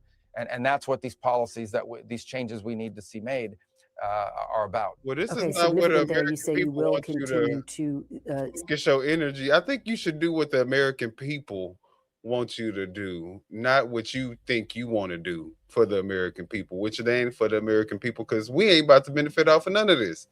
In fact, our gas price is still going to be high. All companies are about to get much more richer. Hella richer. And don't forget the health industry. They finna get rich. Oh yeah, they definitely gonna get rich. I mean, but because everybody's gonna be paying double in their premiums, so triple. Everybody, all the big corporations are able to benefit off of what Trump's doing, but the regular average person, guess what? This whole war that we doing with Venezuela ain't gonna put no more money in our pockets, but you know what it is gonna do? It's probably gonna raise some prices on some things. We probably gonna end up having to pay more money. Then we're gonna have to pay the bill, the tax bill. I mean, we're gonna have to pay in our tax bill how much ever it costed for us to do all this stuff. So, I mean, I don't see why y'all are okay with this. All right.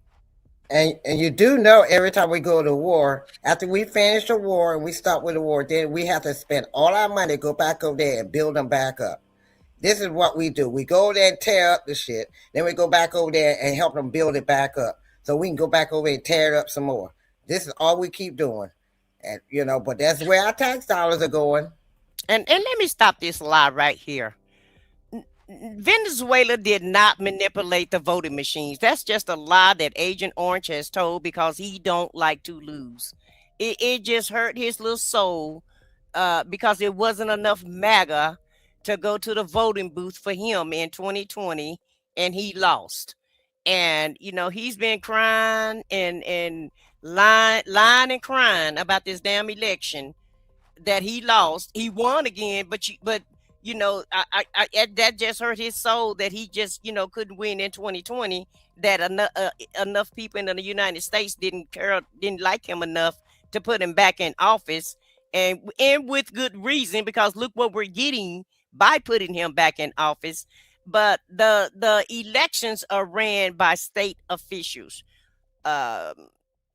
Every state have their own election laws. Every state do their own counting. So there's no way it could be mass fraud with our voting machines and our voting systems. Those machines are calibrated, and they check those machines continuously. They check them over and over and over again. And I don't know if you've ever went voted before, but voting is one of the most secure and honest things that you can do in America. They make you show your damn ID. They make you sign a paper verifying your address. They double check to make sure that your ID matches your address. And then they check to see if you're in the correct precinct. And if you're not in the correct precinct, they send you all around the city till you until you get to the right precinct. When Barack Obama was in office, I had to go to 3 damn precincts just to vote to put Obama in office, because that's how hard that they tried to make the voting. And they tried to make the voting hard. They wanted to not put him in office. So they try to play a lot of tricks, so that people would get discouraged. But it didn't discourage me, because each precinct that they told me to go to, I went to all of them until I was able to cast my vote. And so I'm so tired of hearing everybody talking about all this fraud. He had 60 damn cases in court, and none of them found any fraud. But yet and still, these people want to still say it was fraud in the 2020 election. Get the F out of here with that. Yeah. And I mean, it's an old talking point anyway. Like, let's move on. This 2026 now. Stop trying to blame everything on Biden. Biden and the Democrats, like the Republicans and Trump and all, he don't do anything wrong. He's a saint. He's a God. He's this. Everybody make mistakes. Y'all asses make mistakes. Y'all asses do some dumb shit. But y'all act like he can't do shit wrong. He can't say nothing wrong. Everybody, and y'all keep holding on. Biden done moved on, dealing with his family, doing his retirement, got his money. He gone on by this business. Y'all still letting him rent in y'all head. The man wait a minute, and taking all the damn naps he want to take, okay, without nobody watching him. And Trump over there, Trump sleep through half of the shit anyway. I don't even know how he getting stuff done, because he sleep throughout each cabinet member meeting. Anytime you see him in any type of setting, office setting, half of the time he sleeps. So is he really running the country? Because remember, they said Biden wasn't running the country. Is Agent Orange running the country? Because hell, his ass too sleep to run the country. Well, he's up all night. Every time I turn around, he sleep. And he sleep during the day because he up all night tweeting. Twittering. Well, no, it's age. Because remember, he came just like Biden. Remember, Biden couldn't walk. Biden couldn't stay awake. And isn't it the same thing with Trump? He can't stay awake. He can't walk. So at least Biden wasn't going around, talking about people that wasn't able to do it. Because I mean, they're around the same age, and so now Trump is actually starting to, see the effects of his age. That's why he having to put makeup on his bruised hands, and that's why he having to make sure that they make his pants a little longer to cover them swollen ankles. But it's just nature. Nature is just taking over. He's 79 years old, people. He's 79. What y'all think? He need a nap. Anybody 79 need a nap during the day. And if his doctors want us to believe that this man is got the body of a 26-year-old professional football player, then I'm sorry. Wait a minute, y'all. Before you start, he say he overtake he take more aspirin than he need to because he want beautiful thin blood running through his veins. Not beautiful thin blood. Yeah, beautiful thin blood. Yeah, these people are they got a problem. Seize boats when necessary. I want to ask you about boots on the ground. A lot of attention on that. Yeah, we the need to know president was about boots asked on the about the ground. possibility of U.S. boots on the ground. He said, quote, "We're not afraid of it." How many U.S. forces are on the ground right now in Venezuela? Are there any? We don't have U.S. forces on the ground in Venezuela. No, we don't have U.S. forces on the ground. Everyone knows. They were on the ground for about 2 hours when they went to capture Maduro. And I think what the president is saying is very simple, and that is, as president of the United States, he is not going to go around telling people what he's not going to do. He's not going to go around saying, I won't do this, I won't do that. Yes, I care about this issue, but I'll only go so far. He retains all this optionality. In the particular case you're citing, this was, in essence, at its core, a law enforcement function. Okay, the Department of Justice, dating back in the Biden administration, that had a $25 million reward for his capture. So we have a reward for his capture, but we're not going to enforce it. That's the difference between President Trump and everybody else. All these, it's easy to make a wanted poster and say $50 million for the capture of Maduro, but no one takes that seriously because you're not going to do anything about it. President Trump did something about it. Let me ask you. He did something about it. We went in, we grabbed him, he was arrested, and he's now in New York. No Americans were killed, no equipment was lost. It had to be done, and it's been done. And I assure you, the people left behind in Venezuela now that are in charge of the police and everything else, I assure you, they're going to probably be a lot more compliant than Maduro was as a result of this. Well, President Trump told the New York Post there won't be troops in Venezuela as long as Delcy Rodríguez, quote, does what we want. She's already, though, demanding the release of Nicolás Maduro. As you know, she's insisting that her country never become a colony. What exactly does Rodríguez need to do to keep U.S. troops out of Venezuela? Well, forget about the U.S. troops portion of it. What needs to happen for we need to know about the U.S. troops to change and our whole approach to it to change. The things we have talked about are the ones I've highlighted already. You can't flood this country with gang members. You can't flood this country with drugs that are coming out of Colombia through Venezuela with the cooperation of elements of your security. You sound forces. like a fool. You can't turn Venezuela into the operating hub for Iran, for Russia, for Hezbollah, for China, for the Cuban intelligence agents that control that country. That cannot continue. Those things cannot continue to be in place. You cannot continue to have the largest oil reserves, in the world under the control of adversaries of the United States, not benefiting the people of Venezuela and stolen by a handful of oligarchs around the world, including inside of Venezuela. And y'all want y'all. We've seen how our adversaries. No, what the problem is they mad because Venezuela probably was doing deals with everybody else, and then won't do no deal with them. Right. They saw everybody else benefiting off the Venezuelan oil, and they got butthurt. All right. No, they didn't get butthurt. They just thought they came up with a plan, and like I said, he owed those oil companies. He owed them money for helping him win this presidency. And now it's time to pay up. That's what this is.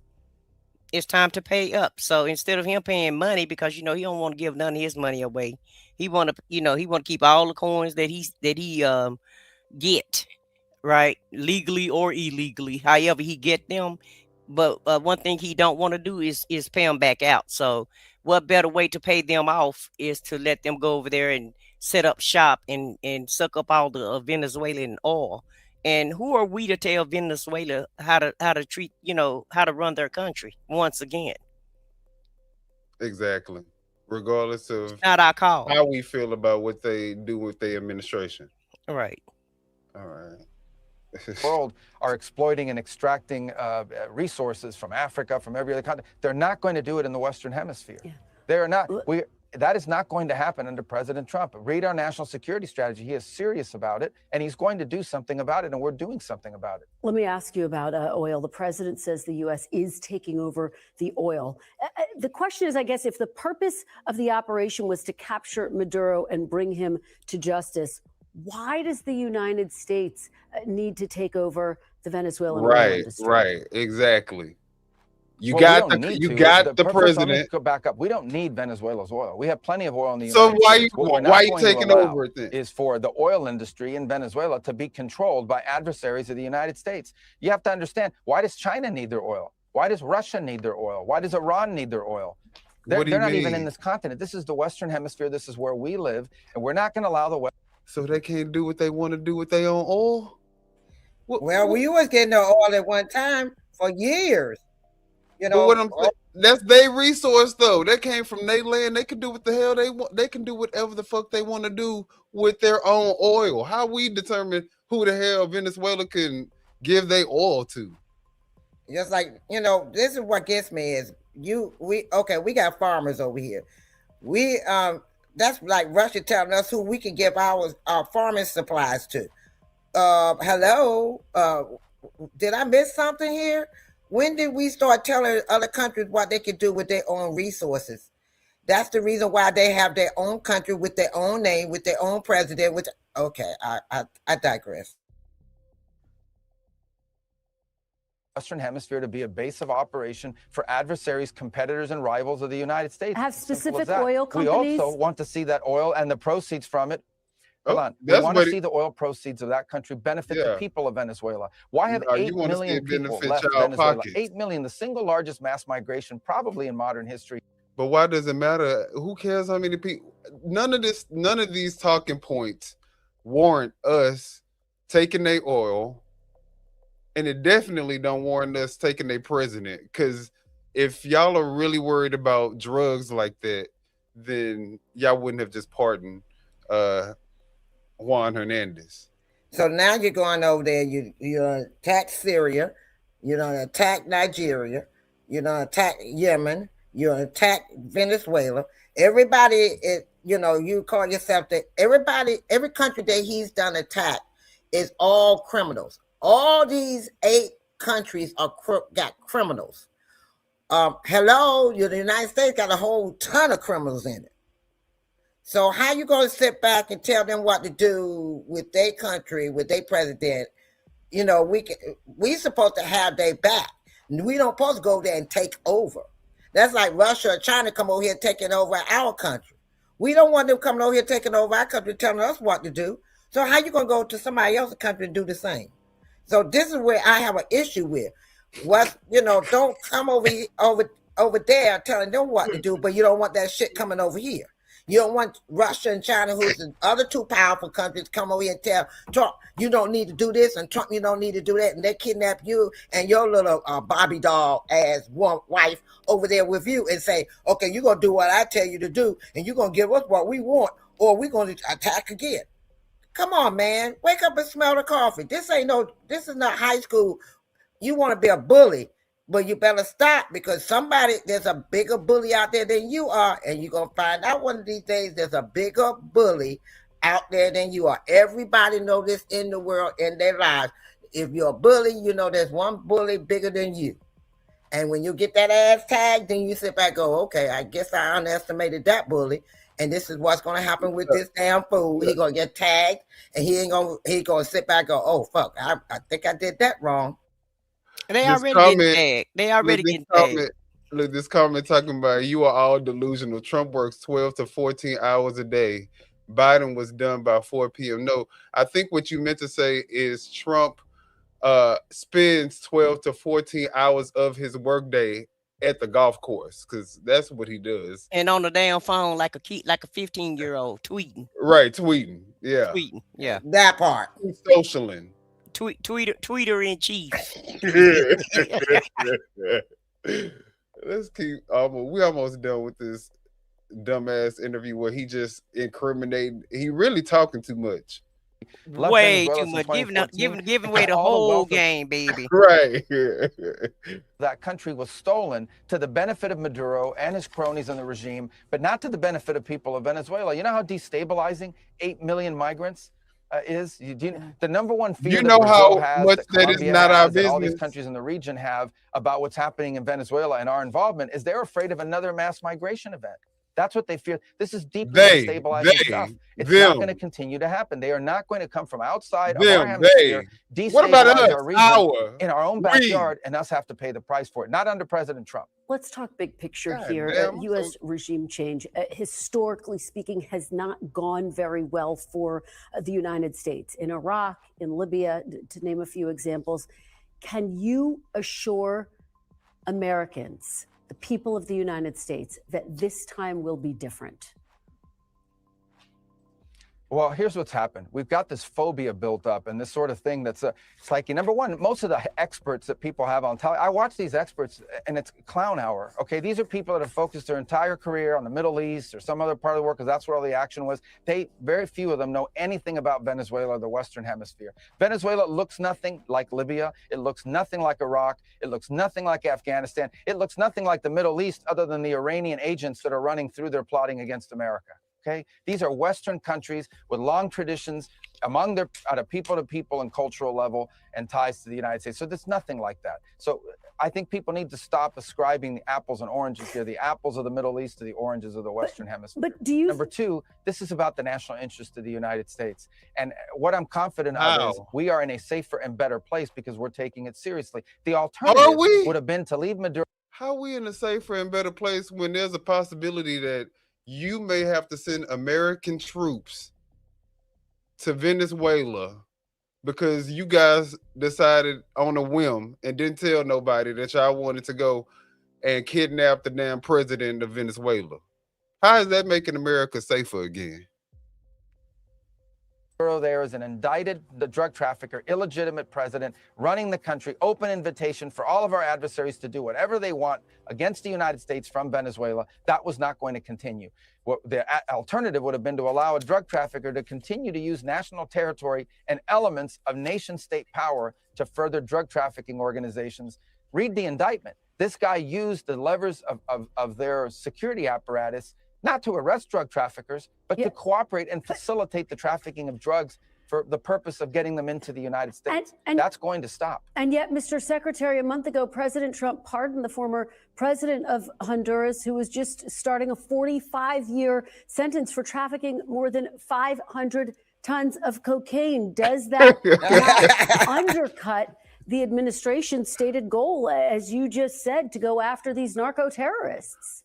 Come on, Marco. Number one, the former president of Honduras. So this is not someone who was in power, had any influence with the politics of Honduras any longer. Number two, I don't do the pardon file. I'm not against it or for it. I just didn't review the file. So I can't speak to you about the dynamics that led the president to make the decision that he made. I think he talked about it yesterday at the press conference. He reviewed the file. He went through the arguments in it, and he felt that the former president of Honduras was treated very unfairly by the previous administration and made the decision that he made. But I think the answer, whether you agree with that decision or not, people can disagree. I mean, there's people out there who make a living out of disagreeing with anything President Trump does. That doesn't mean you leave Maduro in place. That doesn't mean you don't go after Maduro. That's not the answer. I see people saying that. It's like, well, you know, how can you go after Maduro if you didn't do this? That's absurd. The answer to that, whether you have a problem with it or not, is not to leave in place someone who's been indicted, who hasn't even faced American justice yet, but now will. Yeah, and you're absolutely right. I was referencing, obviously, the former president. White House Chief of Staff Susie Wiles told Vanity Fair that an attack on Venezuela's mainland would require approval from Congress. Why didn't that happen? And will it happen with any future action the administration plans to take in Venezuela or elsewhere? This was not an action that this was not an action that required congressional approval. In fact, it couldn't require congressional approval because this was not an invasion. This is not an extended military operation. This was a very precise operation that involved a couple of hours of action. It was a very delicate operation, too. It was one that required all these conditions to be in place at the right time in the right place. You couldn't afford leaks. We couldn't afford anything out there that would have endangered the mission and gotten people killed or killed off the mission. Use that for every, we didn't even know if the mission was going to happen. How can you notify something you're not even sure if it can happen? Yeah, because y'all did it on the whim. Wait a minute, hold the fuck up. You just said earlier that y'all had planned this for a while. Now all of a sudden it's on a whim. Y'all didn't even know how. Right. Now that nobody knew. You just finished telling this woman that you had planned this. Y'all had strategized this. because of the him not abiding by what they wanted him to do. Now all of a sudden it just happened on a whim. All right. You're contradicting yourself, brother man, from the 5th floor. Chill. With the 4 fingers ain't showing the 4 fingers. Right. This is why I'm not understanding. You sit back. You said because he did not do the sanctions, he did not listen to you. Y'all gave him the opportunity because of the sanctions to abide by it, and he didn't do it. All of a sudden, y'all went and did what y'all did to get him locked up. But now you say, "Oh, well, we didn't plan on doing it because we didn't know nothing about it. It was just on a whim." All right. Brother man with the 4 fingers on the 5th floor. Come on, get it together. This is what this is our Secretary of State. This is your elected Secretary of State. Okay, so let's talk about some of these comments because y'all already know the comments are diabolical. So we don't really get to we don't really worry about the comments too much. But this comment says, I don't understand. The Venezuelan people want this. They are celebrating. So why are you guys upset? Because it was only 3% of them. First off, I don't care if the Venezuelan people wanted it, didn't want it, were protesting, were revolting, it doesn't matter. That's their country. So they should deal with their situation in their country. We have a lot of issues in America that need to be dealt with, like the healthcare crisis that's taking place because people are paying 2-3 times their premiums that they were paying last year. The tax, the price for your home tax bill has skyrocketed. Those are the problems that we need to be talking about. And the thing is, the reason why the price, the taxes on their houses are skyrocketing because they fail to realize. I'm not saying all of them, but a big majority of the Hispanics that you are sending back to certain countries were paying rent, paying mortgage, paying taxes, even though they might not receive taxes, but they were paying it. They were paying the rent. They were paying the mortgage. They were, whatever where they lived at, they had to pay. And then now your taxes going to go up because the revenue is no longer coming in from them, even though they work 2 or 3 jobs or 2 or 3 of them in the house working, the money was still coming in to pay on the taxes, pay on the rent, pay on the mortgage. Yeah, it's about to be another housing crisis where a lot of people are about to default on their loans. I think they already had a spike in foreclosures.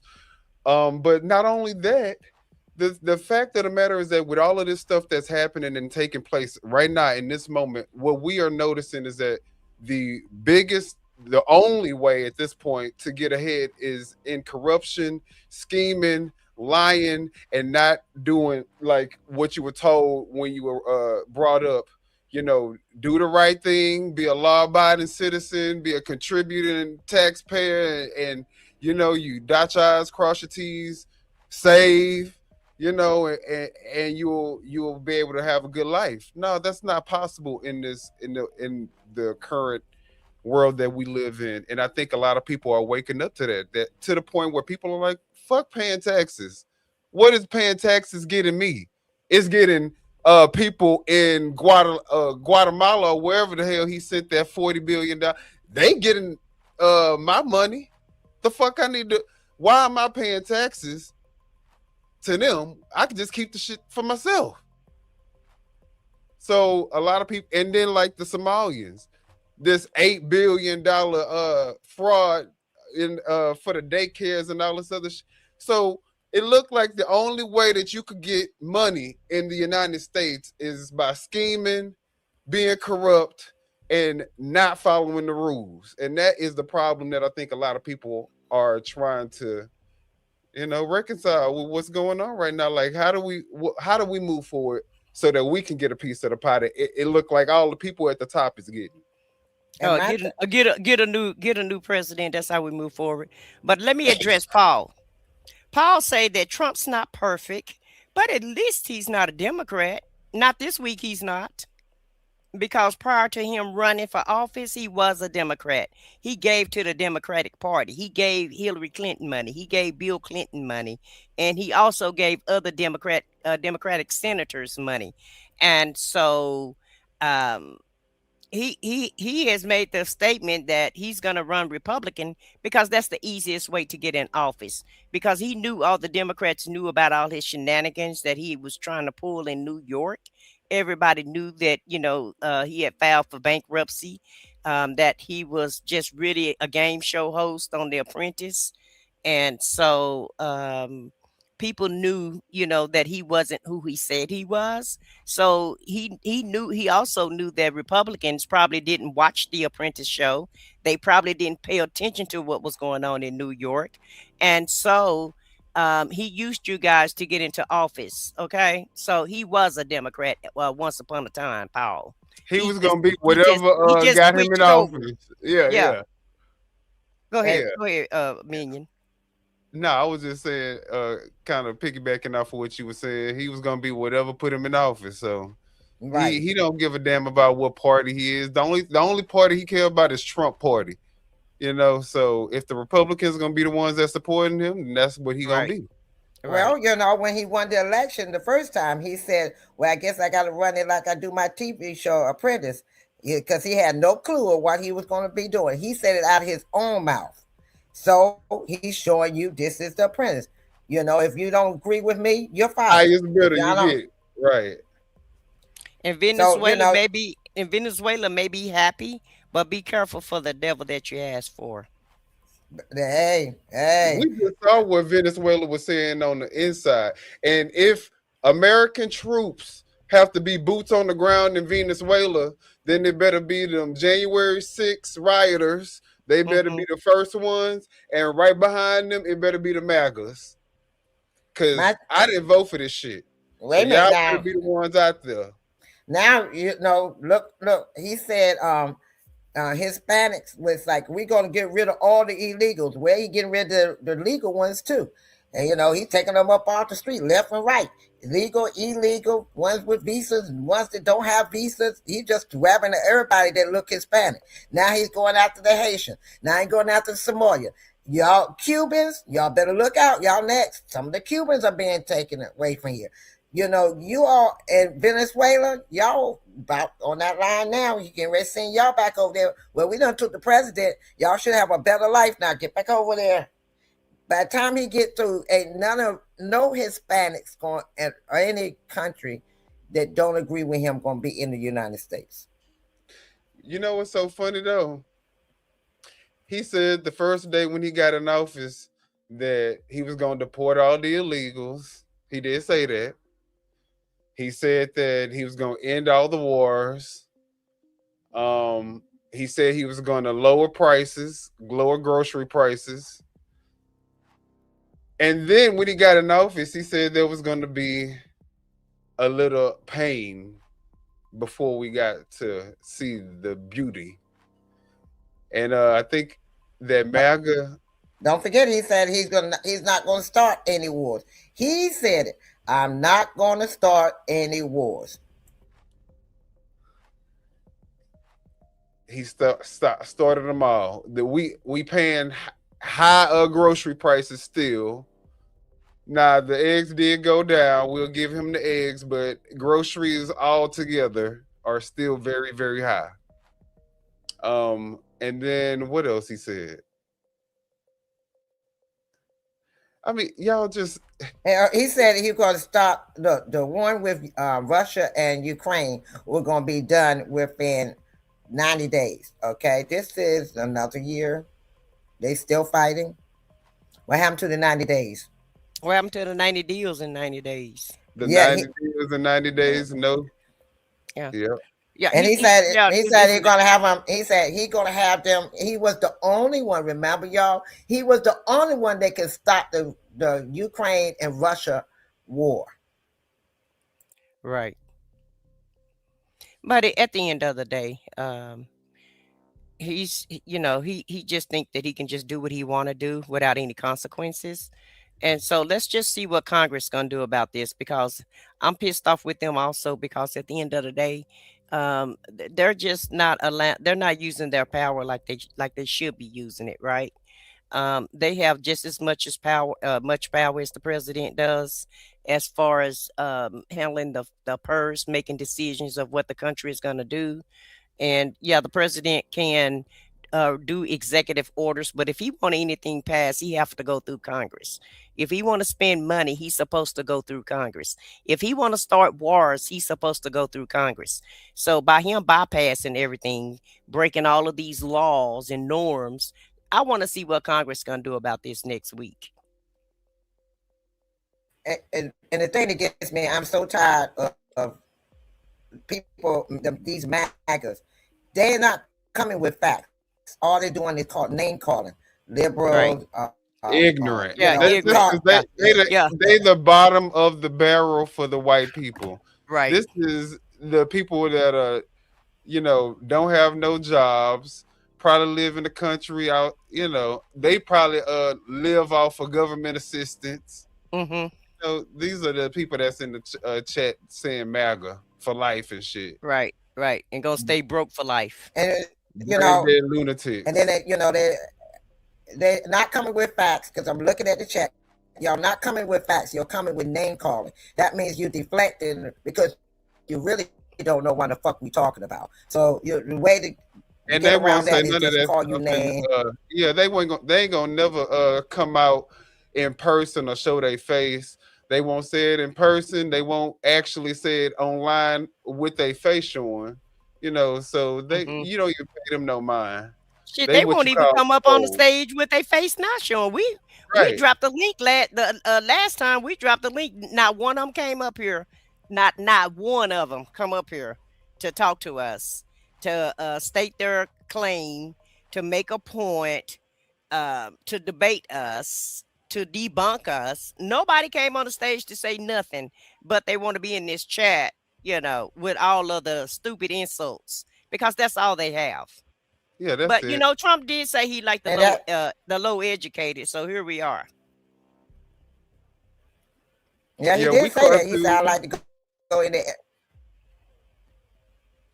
Yeah, we cartoons, because we know people like you like to sit back and dox people. You ain't got nothing else to do, because you don't want to come on here and really come with facts about. See, we don't want you to look at us. We want you to listen to what we're saying. Basically, we want you to listen to what we are saying. If you look at us, you're gonna be looking at it. Look at her hair. Look at her face. Look at her this. Look at her that. Look at his this. But we want you to look at what we're saying. Listen to what we're saying. You know, people, when I look at people, they come on with their face, I be looking at, ooh, I like their hair.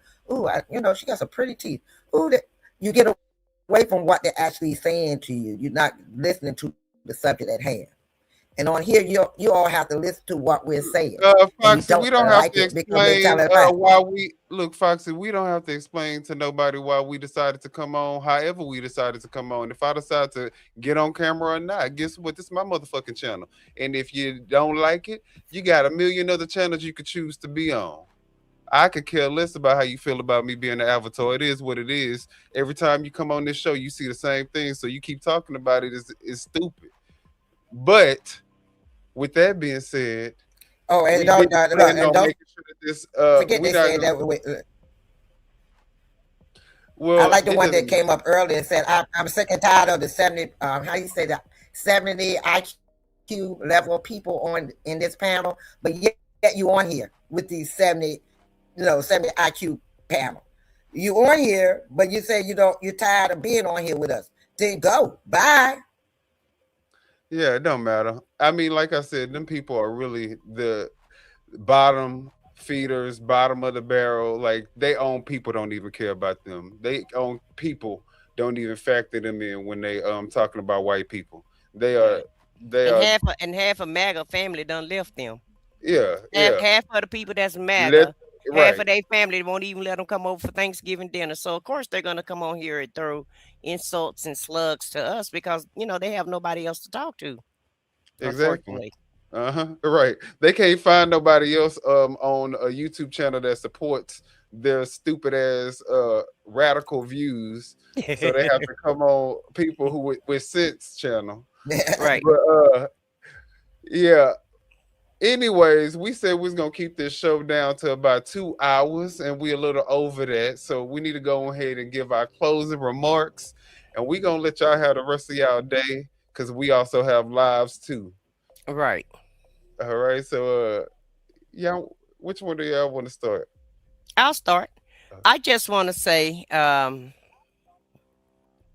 like I said last week, buckle down, get ready, because we're getting ready to go on a voyage. I don't know what else is in store. Homeboy, Agent Orange said Cuba, watch out, Greenland, watch out, and probably any other small country that he feel like he can and go dominate. Y'all, you know, all the other countries need to watch out because this is just the beginning. I don't think he's gonna stop here. I think he's gonna go as far as he can. And Congress, do your damn job. Do your job, Congress. Everybody make sure that you're registered to vote. Make sure that you got your real ID and get ready to roll your sleeves up and do the hard work. Because, you know, it's going to take at least 2 to 3 generations to turn this cycle back around and to get back on the footprint that we were on. And I'm not saying that footprint was perfect because America have always had its problems. But what we didn't have was a stain on us to where we're actually embarrassed by the leader of our country. We've always looked up to our president. We've always tried to hold our president down. No, we didn't agree with everything that a president, you know, in office. We didn't, you know, nobody agree with anybody 100%. But some of the policies did, you know, move the country along. I can't see any policy that that Agent Orange has implemented so far that's helped anybody in this country at all, other than filling up billionaires and millionaires' pockets. Those are the only people that have benefited from his policies. And it's not going to get better. It's going to get worse. July the 1st, 2026, the big beautiful bill, and what a stupid name for a bill, but the big beautiful bill is going to be implemented. And so we're hurting now. You guys buckle down because we really finna get ready to hurt. And as far as the healthcare goes, I don't even know what to tell the American public about the health insurance. All I can say is if you get sick, go to the emergency room and make them treat you there. So see if they'll still take you in the emergency room. That's the only thing that I can tell you, because I know you're not going to be able to afford your insurance with it going up 3 times than what it need to be. And just make sure you remember who's in charge, and who helped you get rid of your health care, and who helped you put your loved ones in the dirt, because that's what's getting ready to happen. It's a lot of people gonna die because they don't have health care. So remember who's in office and remember what party is in office. And you guys have a great day on that note. If you can. I know that's right. Look, if you can. But you want to know what? Also, to that point, in 2026, when the election time comes and you guys go out to vote, because I know you all will be going out to vote, make sure that you vote for somebody that's going to hold this administration accountable, because we don't need no more harsh letters or anything. Like, we need somebody that's going to get in office and actually do things to put these people behind bars, because once Trump is out of office, all of them need to be arrested and put under the jail. They need to be deported. So if the person who's running ain't talking like that, if they talking like, you know, trying to stay middle of the road, no, we need people that is going to stand on business and it's going to make a change. So y'all make sure that y'all keep that in mind when y'all out there in the voting booths. Foxy. All I can say is go ahead and vote. Don't stop. I would have to agree with what I said. We about to get a rude awakening, but the thing is, the MAGA, y'all about to fuck around and find out for real. And this year is going to be that time that you're going to fuck around and find out. Y'all going to FAFO this year. You started, some of it was a little bit. Some of the magazines has already started seeing some of it. But this year, y'all going to really see it. And then I want you to be the same ones that talked all that ish on here. Be the same ones that talk that ish when it happens to you. A lot of times people don't see shit, don't think shit stink until it's, right up under their nose, or it gets on their nose, and then they got to smell it for a length of time. So this is what they got to find out, the ish stinks. So we'll see what happens. I'm just going to sit back and cross my arms and cross my legs and just sit back and watch. And all I can do is send up a prayer, be what's her name, Paula White, and send up for the African guys to help you all out. And it may be World War III. So y'all make sure y'all preparing for that as well. And on that note, guys, y'all make sure y'all hit the like button. And if you haven't done so, if y'all like these type of conversations, we will be engaging a lot more often. We're going to actually try to come up with a schedule. So you guys make sure to hit the subscribe button. Subscribe to Off the Record, I Said What I Said, and Foxy 2, Roxy 3. And, this all love. We love all of you guys, even if y'all don't like us, even if you are racist. Because guess what? It don't affect us. I still get to eat good. So I ain't tripping. But like I said, I got a real nice, fine house, and I'm eating really well. Ain't nothing happening with me. I'm good up in the neighborhood. Okay. And so I'm good too. I'm good. And if you're gonna be you'll online, never see me coming on Republicans' page going to troll their account. So yeah, because if I don't like if I don't like the message that they're giving, I'll make sure I go to a page that I am happy with and somebody that I do like or what have you. I don't have to agree with them, but if the content is good, then I'm staying. So at the end of the day, though, guys, get ready. That's all I can tell you. Just get ready, buckle up, and get ready to hunker down, because we're getting ready to take a ride, and a roller coaster ride, and it's not gonna be no joke. And the farmers can tell you right now, they already FAFO fucking around and finding out. Hello. And so the rest of America getting ready to fuck around and find out. Okay, we are ready on the first Sunday of the first Sunday of the new year. This is what we wake up to. We got the Venezuelan president in our custody. Now, who'd ever thought that America would do something like this? America first, huh? Right. All right. Well, on that note, y'all have a good motherfucking night. We will see y'all on the next show. Good night, everybody. Yeah, you know what time it is. No scripts, no filters, no fear. We said what we said and meant that. Off the record, yeah, we keep it real. No filter shit, we say what we feel. Politics, stories, truth on display. Come on, we talk that talk in our own way. Off the record, minion the God, let's go. Foxy 2, Roxy 3, she go hard. I swear on everything, that is exactly what he said right here in the studio. That is the funniest thing I have heard all week. So hard, Lizzie with the facts, she never miss. Nah. I said what I said, that's the twist. Off the record, yeah, come and catch the vibe. Where real ones talk and the truth survive.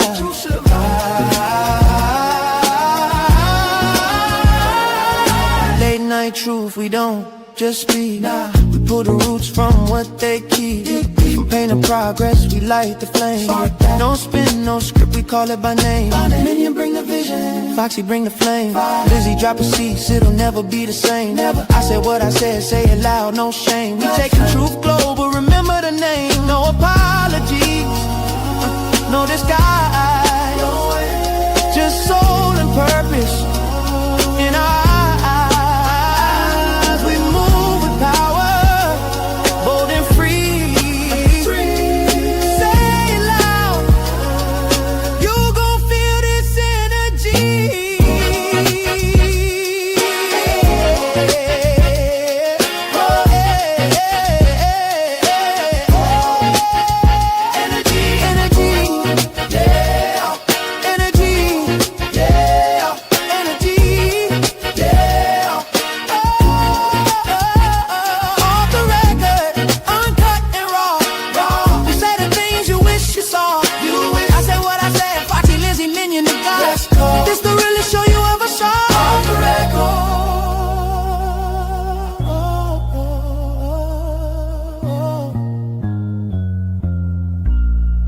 said what we said. Off the records.